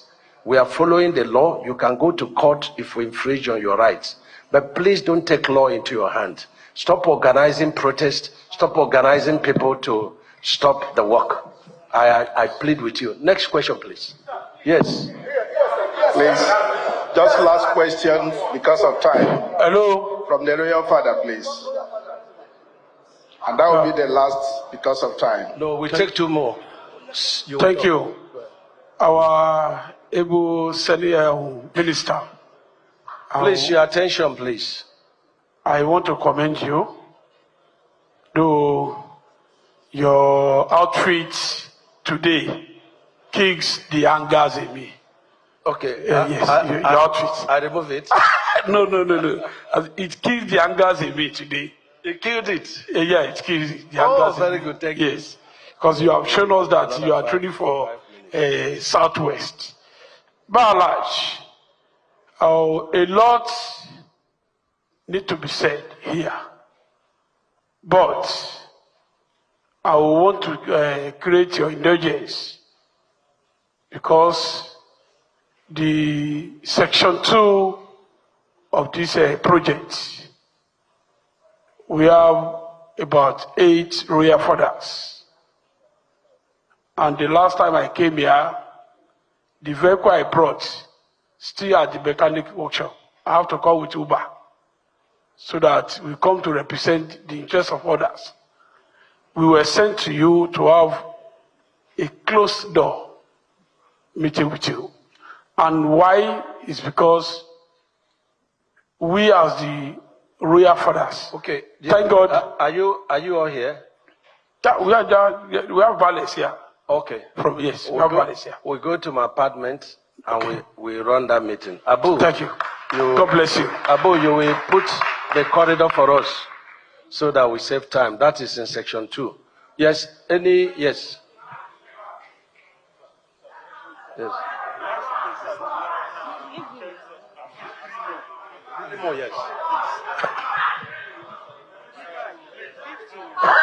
Sorry, can you put down your question on paper and give me? I will answer it now.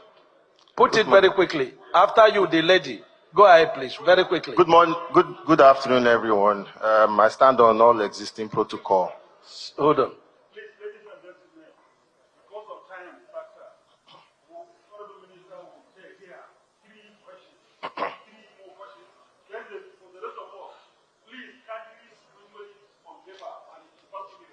Thank you. Very good. Put it on paper. After you, the woman, then we get papers to answer. Very quickly. Yes, sir. You can come forward, madam. My name is Architect Ejiro Eshalomi, and I am a stakeholder in regards to this development, as well as a professional in the field. My submission here is, I stand to be corrected, but in regards the diversion from the inception at kilometer 13, your design clearly shows that you diverted for some reason, which you are established in regards the ocean erosion surge that is occurring within that area, and also not save. Not ocean surge. Oh. The road is not a broom. It's not a broom that you can, bend like this. We take a design curvature, so to avoid those, cables, we must have to go by the design curvature, the radius. And you need a distance to start diverting. It's not something you get there, you do like this. Yes, sir. I stand to be corrected. You have been corrected. Because you have been corrected. Do you have another question? Yes, because in terms of the diversion, what has occurred now, it also shows clearly in regards to ASI, is ESIA, and the social impact that is affecting us legitimate landowners around that location. It shows some form of discrimination. You have no land. You did it for Eco Atlantic, and you've done it for. You have no land. They've Sanfield, other places. I'm beyond 400 meters from the ocean right of way. Okay. I'm in between. Please, I just want you to look at this area very closely. There's a huge scenario of discrimination that is impacting the environment, and also impacting us as individuals, investors. Thank you. Please, it's just for the sake of sustainability. Please, sir. Gentlemen, thank you very much. We have concluded the design and the diversion, and that is the design and the diversion. We have followed the law. Please, please, and please.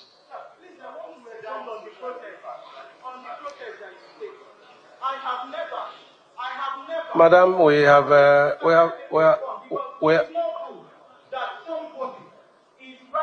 who can you render our mic to us? That is causing this. I cannot. Security. I can go out. Move her out. Madam, give yourself respect.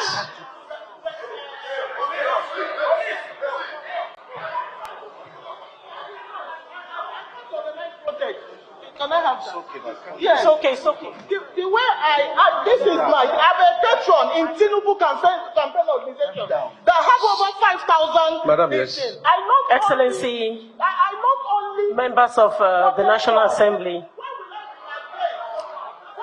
Madam, go Royal ahead. Majesties, ladies and gentlemen, Good afternoon, everyone. I am a stakeholder on that axis, Okwaja axis. My own case is a very, very peculiar one. A lot of the people here, they are aware of my case. I started this real estate business with my late husband, who unfortunately passed on due to cancer some few years back. Because of time, can you? I am talking, sir. I am so sorry. I don't know how to face the crowd, and I'm naturally a shy person. Please, sir, let me just I'm more shy than you. talk. I do not want you to cut me short or make me to feel or to disgrace me. Let me talk, sir. Thank you very much. We had 3 estates on that axis. The first one, you took over the estate. It was a joint venture that my husband had with his partner. It was demolished. Compensation was paid to the partner. There was nothing, more or less nothing. The second one has been marked for demolition. I want to say here that all these estates, all these buildings that I'm talking about have CFOs and governor's consent for one of them, 2 of them CFOs. We did the right thing. We are having these problems because people encroached on the right of way. But the lawbreakers were left untouched, and they came to us. Law-abiding citizens, all that my late husband worked for, went down the drain, and they are stripping me of my honor. The 3rd estate, sir, they are taking the first one. Fine, they told me it was for economic advancement. They can take it. The person that did the work, where is he today? The second one has been marked for demolition, no problem. The 3rd one, the only one that I have, with my children, you came to the site and you said, save this place from here to this place. It was never saved. There was nothing I didn't do. I can come and show you. Sabu or whatever, that contacted him and he said he will not want to do it because of this person, because of that person. That is also gone. Which challenge, man? Challenge 18. I said, take all the estate, but give me 3 acres out of 11 acres. And they are not giving me. Madam, and that was all my husband worked for. Madam, all our estates gone. 3 estates gone because of some lawbreakers. I am a law keeper. And I am being sacrificed. Can I answer you? Yes, sir. Okay.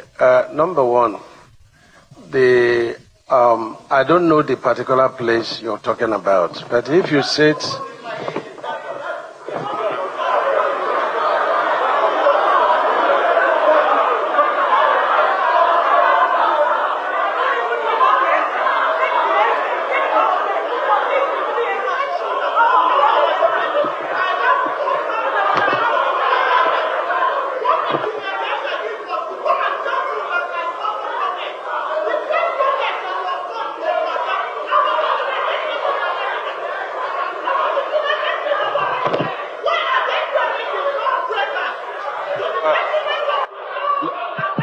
Ladies and gentlemen, please,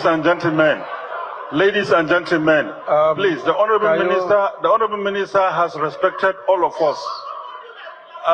Madam, ladies and gentlemen. Madam, you are insulting us. You are insulting us. Madam, ladies and gentlemen, you know, when the honorable minister stands before you here, he has respected all of us. You know, when you talk, he listens. But when you shout, we will not even understand what you are trying to say. Thank you, So please, please, Madam, calm down. I explain again and again that the place that Madam is shouting on us is still within the coastal, right of way of federal government. It is 120 meters. Our right of way is 250 meters. That notwithstanding, it is more advantageous to go by the coastline. But we can't go by the coastline for overriding public interest. We can't destroy the African, distant network. We cannot destroy the MTN, line. We have no interest than this, and it's the duty of Mr. President to protect the strategic infrastructure of the federal government. For the madam that said, I came to the point, I said they should do this. I can't remember, but I will be willing to come back to go the particular point to see what she's saying. Because if I was ever there, and technically I say, put up, this 2 meter or 1 meter, there must be reason for it. But the diversion is irrevocable. I'm sorry about that. Because the importance of people's land there, even undeveloped, this madam's land is totally undeveloped. Then compared to, madam, please, we are giving you all the respect. Try to give, if you don't have respect for us, respect the National Assembly. Please. Please. Please. You are insulting us. It's not good. I had visited your site by myself. Act of respect for you. And I've had to explain to you, I've never engaged any other person more than I've engaged you in discussion to explain why we had to divert, to protect the MTN, infrastructure. We beg you. Sir, you have asked questions now, and I've answered you. Yes, young girl, yes. Yes.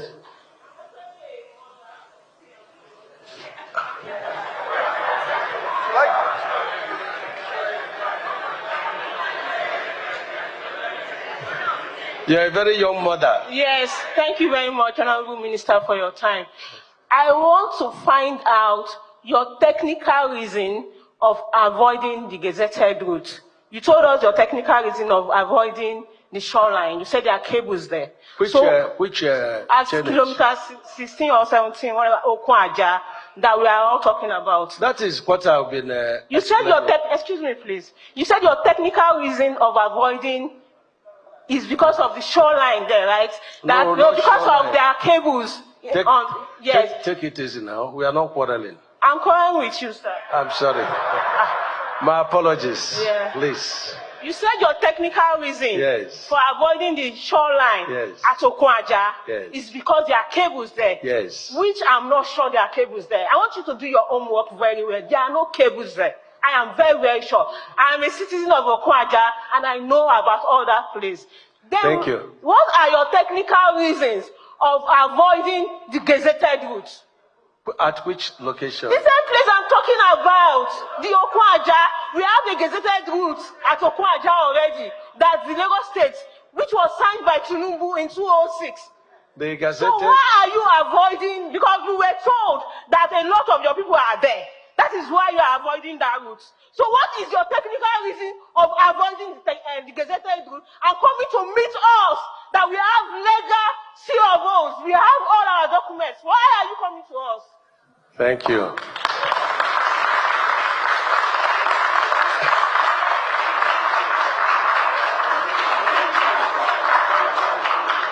Okay. If I've offended you, my apologies. It's very simple. We have cables of MTN. They gave us in writing. They showed us in writing. We had 5 meetings with them. They also wrote petition to Mr. President. We have indicated where the cables are. I don't know who are my people that are, at the coastline. The coastline. Nigerians are very funny. You just say certain things so that, people will now leave the distance. But the point is that I have shown you here why that is. And when you look at what we have, there are no people between the coastline and our road.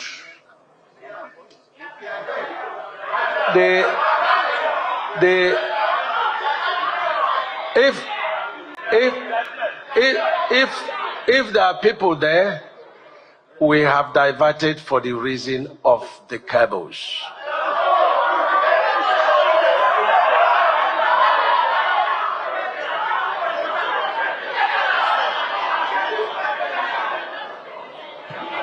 Okay, listen. We have need clarity and drawing to show our service lane and access for over 3,000 residents at beach site. The beach site is not your land. The beach site belongs to the federal government. Well, Madam, somebody is asking a question. Madam, don't put yourself in trouble, please. Please, I'm begging you in the name of God, please. When we produce the final design according to this route, and there are issues of, service lanes, you will see them clearly. But please, the shoreline belongs to the federal government. Why is road higher at some area that is currently higher? It's because we have checked climate change and we have to design for tomorrow. That notwithstanding, we are incorporating what was not there before, and that is retaining wall, so that we protect the field against people's houses. Please, can the drawings plan be shared Goshen to New Horizon 2? When we conclude what we are doing, we will publish the drawings and the enumeration and the ESIA. We will publish it. To broaden the positive reach of the project, we would want and plead that the connection road in section 3 to pass through Ode Omi, Awodi Kora, Makunu Omi, Eferie, Abiege, Ota, Ogun, Ibadan to Junction 4 and Shagamu Benin Expressway. We have the 7th Axia route, which we have redesigned, and that is going to take off from the deep sea port, and then we go straight, tear off on this coastal highway, and then tear off to Benin Shagamu Highway. It is already, we are designing already, and there is going to be a lot of economic corridor within this section. You know, if you are clapping for this, you clap very well for the president. Yes. Yes. So, every other thing, if the matter is in court, we have refrained ourselves from diving into this matter because all that we have been talking about, they're already in court. But while the case is going on, we plead for your cooperation so that whatever the court says, we will obey. But please, let nobody take laws into his or her hands. We've tried as much as possible. I've been here more than 4 times to do this public engagement, and we had to put it live so that everybody will know that we have nothing to hide. I plead with you, if you are offended, by me or the ministry, please accept our apologies. The coastal highway must be on land, and where there are issues like the cable, they will do a flyover, or refinery, we do flyover. In Port Harcourt, my property was also involved in the construction of East-West Road, totally demolished. In Aba, my property was also involved. So the law is there. So please bear with me and know that we have nothing to benefit or to hide.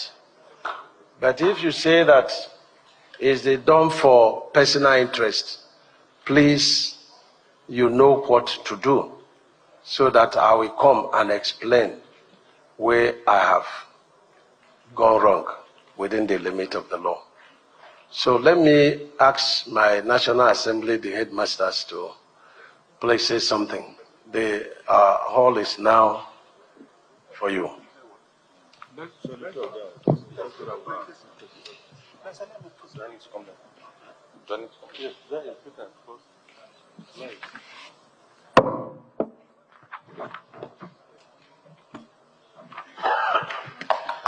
Please, I would like the live coverage to continue for the next 15 minutes, please.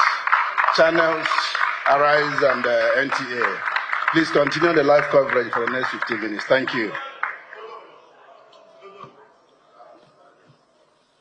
Honorable Minister, all the directors of the ministry,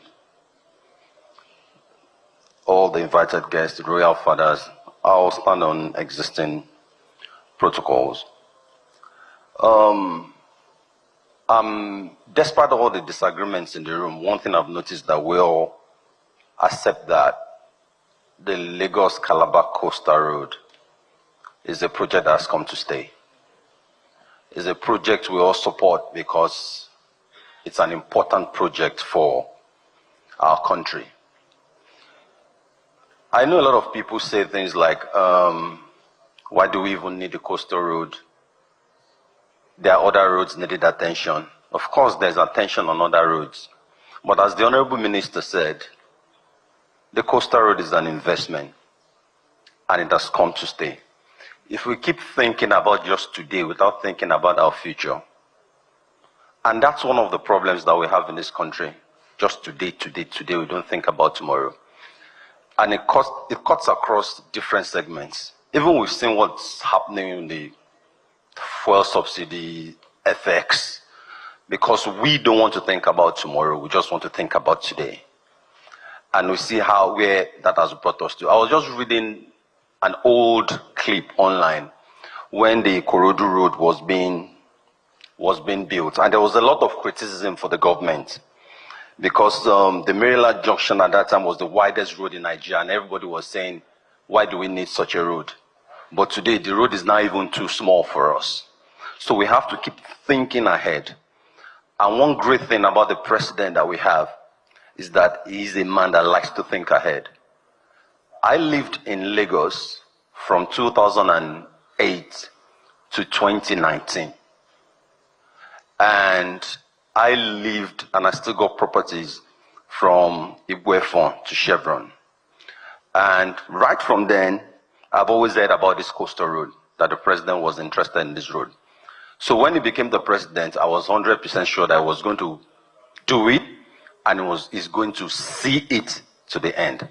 So I want to commend him for this project, and obviously, I want to commend the minister because this kind of project is easy to say no.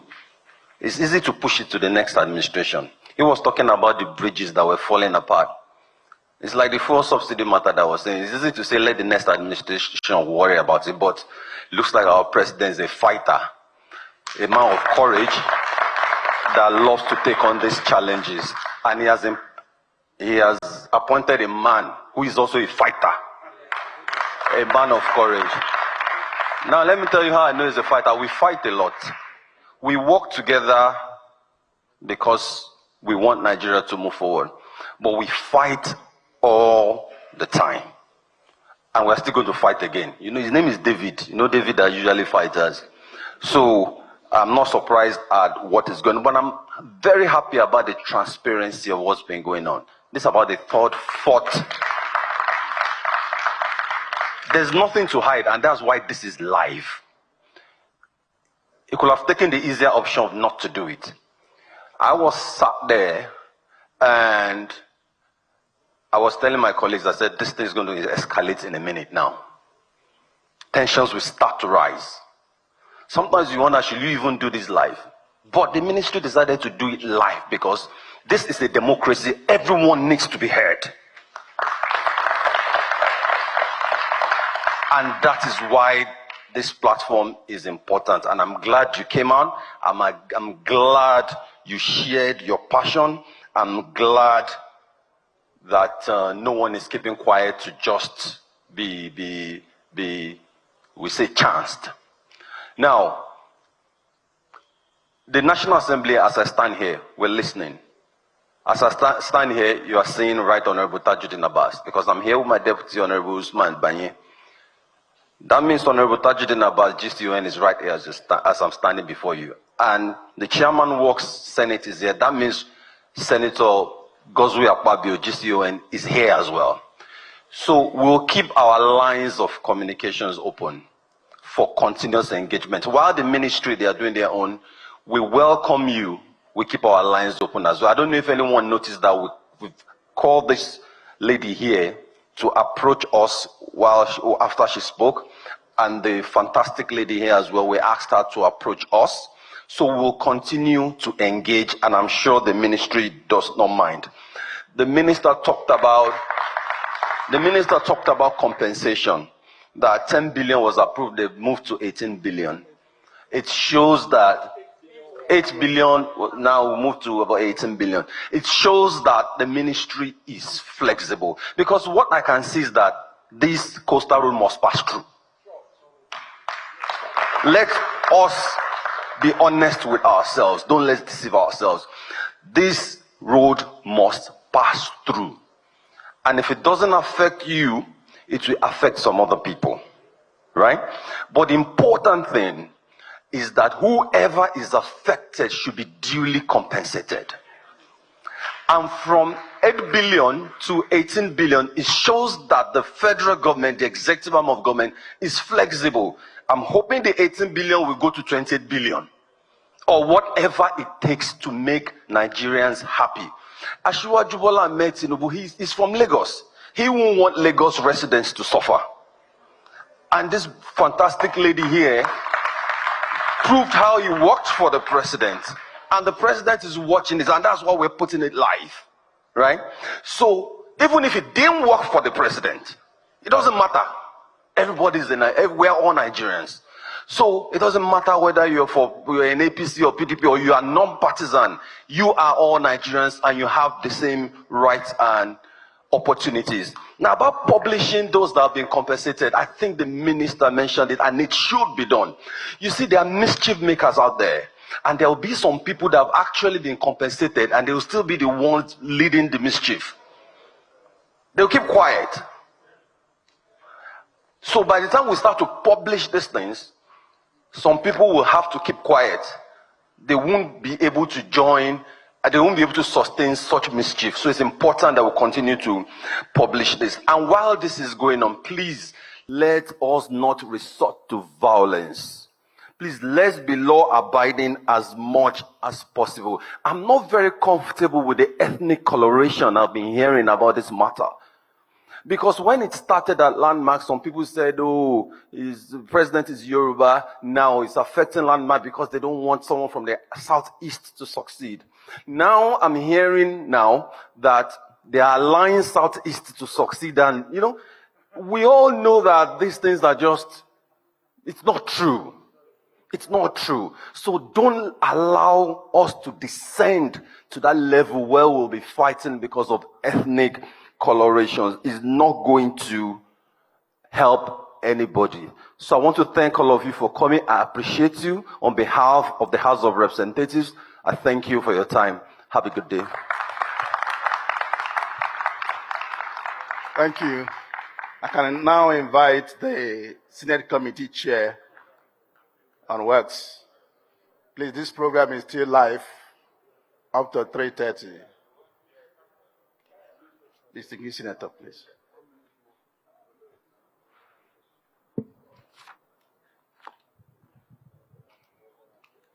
Distinguished Senator David Umai, Honorable Minister of Works, my distinguished colleagues and members of the House of Reps, Mr. President appointee, SSA Community Engagement Southeast, SSA Community Engagement Southwest, staff of the ministry, the man that is making us proud, the Managing Director of High Tech, my good people, the stakeholders.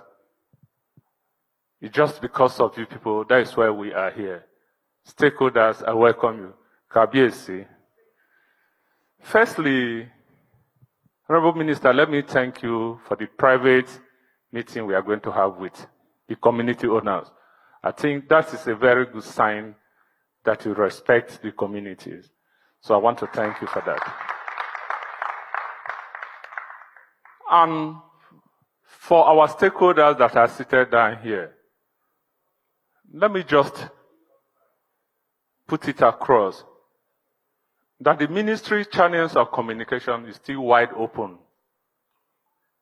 And I don't want us to trivialize this, our engagement here today.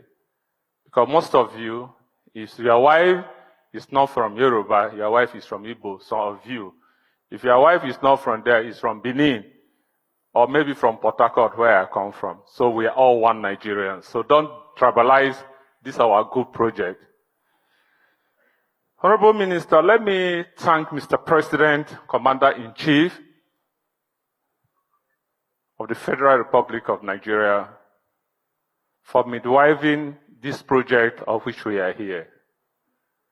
I want to tell the stakeholders that the benefit of this project will outlive what we are talking.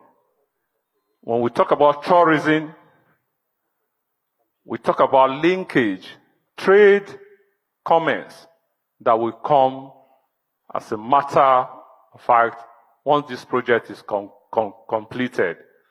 We are going to benefit a lot. Our people look for dry money immediately and forgetting what we are going to gain for tomorrow. I want to say the coastal road that traverses from Lagos here to Calabar is something that, if you know the prospect of this project, I think we should be celebrating ahead of time. I lived far back in the Niger Delta, far back. I'm an Ogoni man. And it takes an Ogoni man maybe sometimes 3 days to come to Lagos here. But with the coastal road, it's going to take us some hours. Similarly, people from Lagos here that wants to come to do business in a refinery, at Eleme, it will take you just about 6 to 7 hours. So you can see that the trade and the commerce we are talking about is more important than getting a 600,000, 400,000 compensation. But all the same, let me assure you that we have a listening minister and a minister that is open to all channels of communication. We will definitely be within and we will hear you people. The permanent secretary was talking from here. And from time to time, we get the channels open and we continue to work. Honorable Minister, let me first of all again, secondly, thank you. On the second note, thank you for what just happened. About 2 weeks ago, the Senate President was hosting his old boys in Calabar. Some of his friends that came to Akwa Ibom happened to pass through, because of the bad road from Dukmani through Itu down to Kotekbene. We lost over 3 persons that tried to use the boat to cross over to Calabar. But I have to thank you for the president trying to rewind. He has come back to approve for both rehabilitation and reconstruction of that road.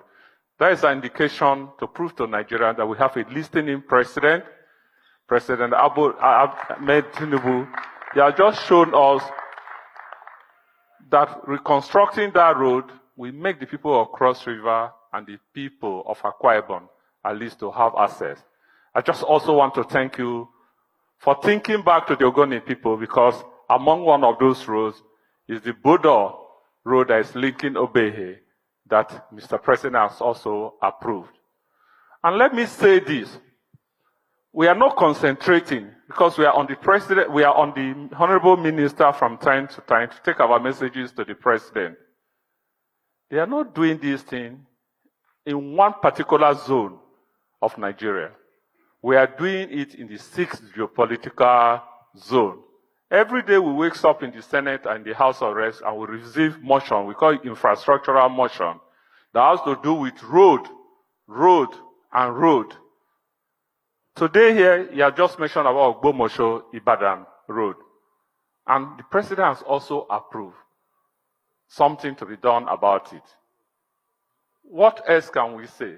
He has also mentioned some roads that have to do with the northern part of this country, which means the president is totally a president for all Nigerians. Let me congratulate you, Honorable Minister, for this bold step. And I want to say, we from the National Assembly, from time to time, will continue to give you all support you need. that we make sure your work will flow according to plan. On that note, our beautiful stakeholders, as you leave here, don't frown. Continue to engage with the ministry. We are totally within. God bless all of you. Thank you, distinguished Senator Barinada and Piggy. I will invite for closing remarks the Honorable Minister of Works, while I also expect that there will be a vote of thanks from one of the royal fathers after the Honorable Minister. Your Excellency, sir. Thank you very much. Mine is just a way of closing remarks to thank the National Assembly members very, very highly. In fact, the colleagues of the two chairmen have said they didn't know they are religious leaders and peacemakers. Thank you very, very much. Thank you for unveiling the truth and standing by the truth and for being, yourselves. Thank you very much. Let me thank High-Tech, the contractor. It's been a very viable, partnership in terms of your performance. Because my relationship with contractors is performance-based. If the job goes bad tomorrow, then we have to review our relationship. But I believe that you have been on this job less than 6 months, and look at what you have achieved. If the past contractors had done this, we will not have the problems we are having in our roads. And no matter how fast we want you to deliver this project, you have insisted that you must have foolproof consolidation of the filling. And so thank you for not allowing us to push you to make mistake. But be assured that we'll continue to work with you for the best practices. We couldn't go to see Shagamu the route, but please, I want to believe that before the end of November, you should have fully completed it. I know we have not paid you, but we are credit worthy. Let the people be happy, and of course, you will get your money. Let me tell the young, mother of three. You look very young, and you look good. So let me assure you that I work for Nigerians, and I work for Mr. President. I don't have any ethnic coloration. After all, the woman attacking me here is from Southeast. So you go left, you get attacked. You go right. They say I was used to destroy the landmark properties. And then what will it benefit me at my status to be used? The president doesn't even know that there is anybody called landmark. But I have courage to do the right thing. And God will judge me by the decisions I take. This is very important. We meet the KPAC, as a mark of our respect, like the National Assembly had indicated also, in my apartment before we leave to the airport. Keisha will review my sister that says that I was there. If I was there and I ever made, suggestion, it means it's based on technicalities. And I don't mind, even if she's, because of her, to come back to Lagos as soon as you invite me to listen. But the truth remains that, having said that God is the one to judge me, I will not be biased. I will follow the instruction of God.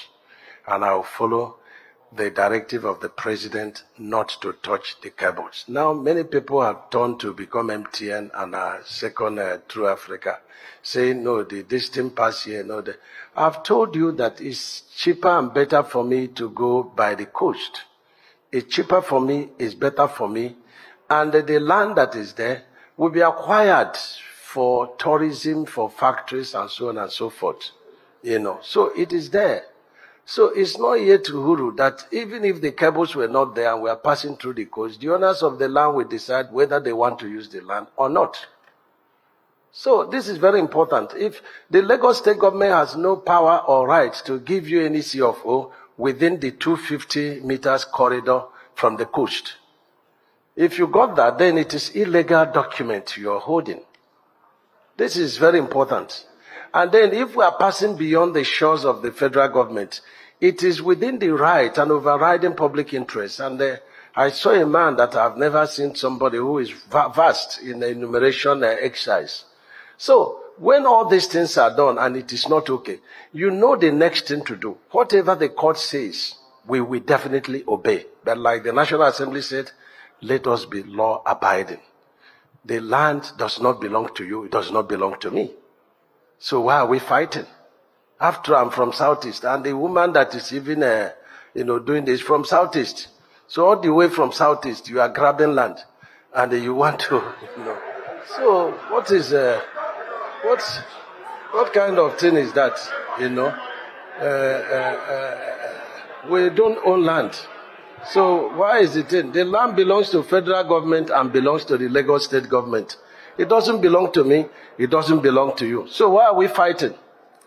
So, young lady, don't fight me. We are not quarreling again. So, but if you are still angry, please accept my apologies. And to anyone that you've been offended by the reason of this, design, redesign, and the passing of the coastal road, please accept my apologies.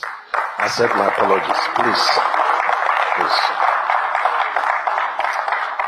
In 10 days' time, Engineer Acacia must pay all the remaining people on enumeration list.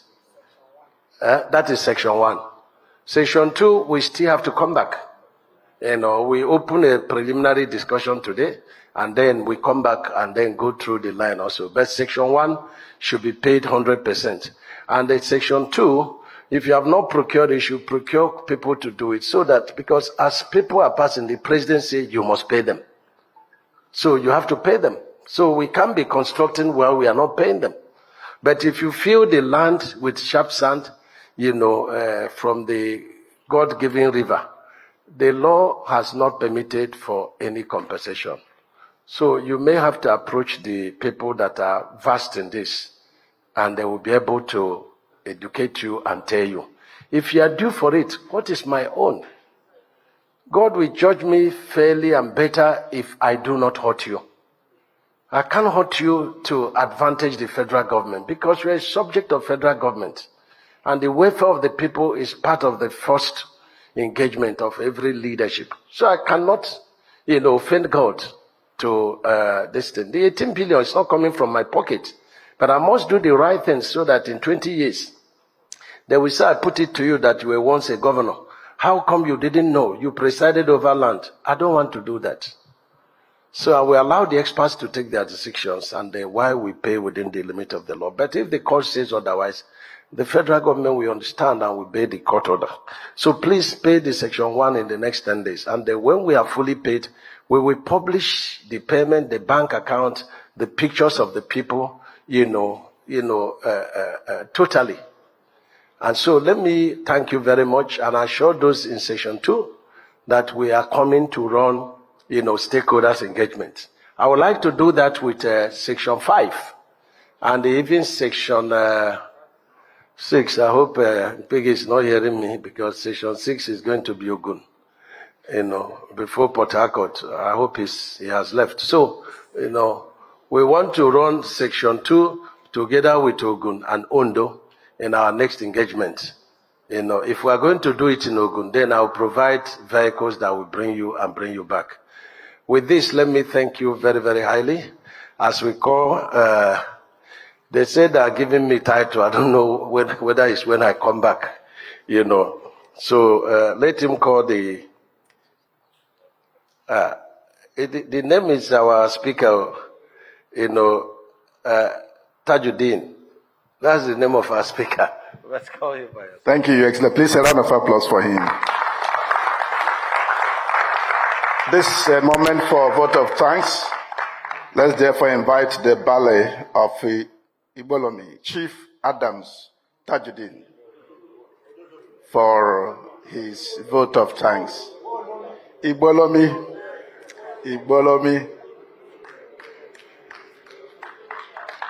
You're welcome, Chief.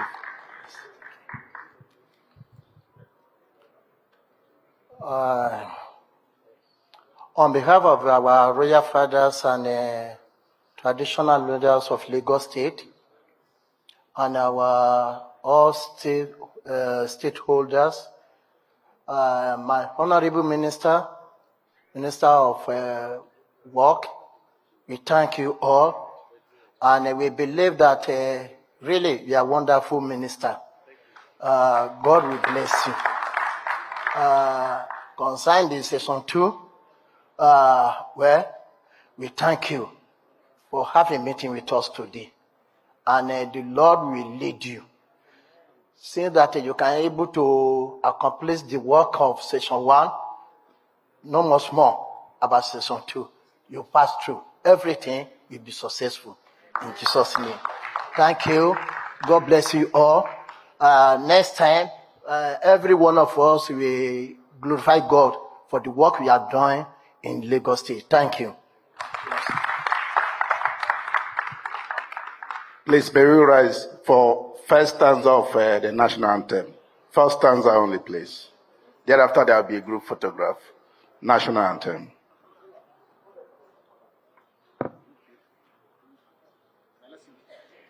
National anthem, please.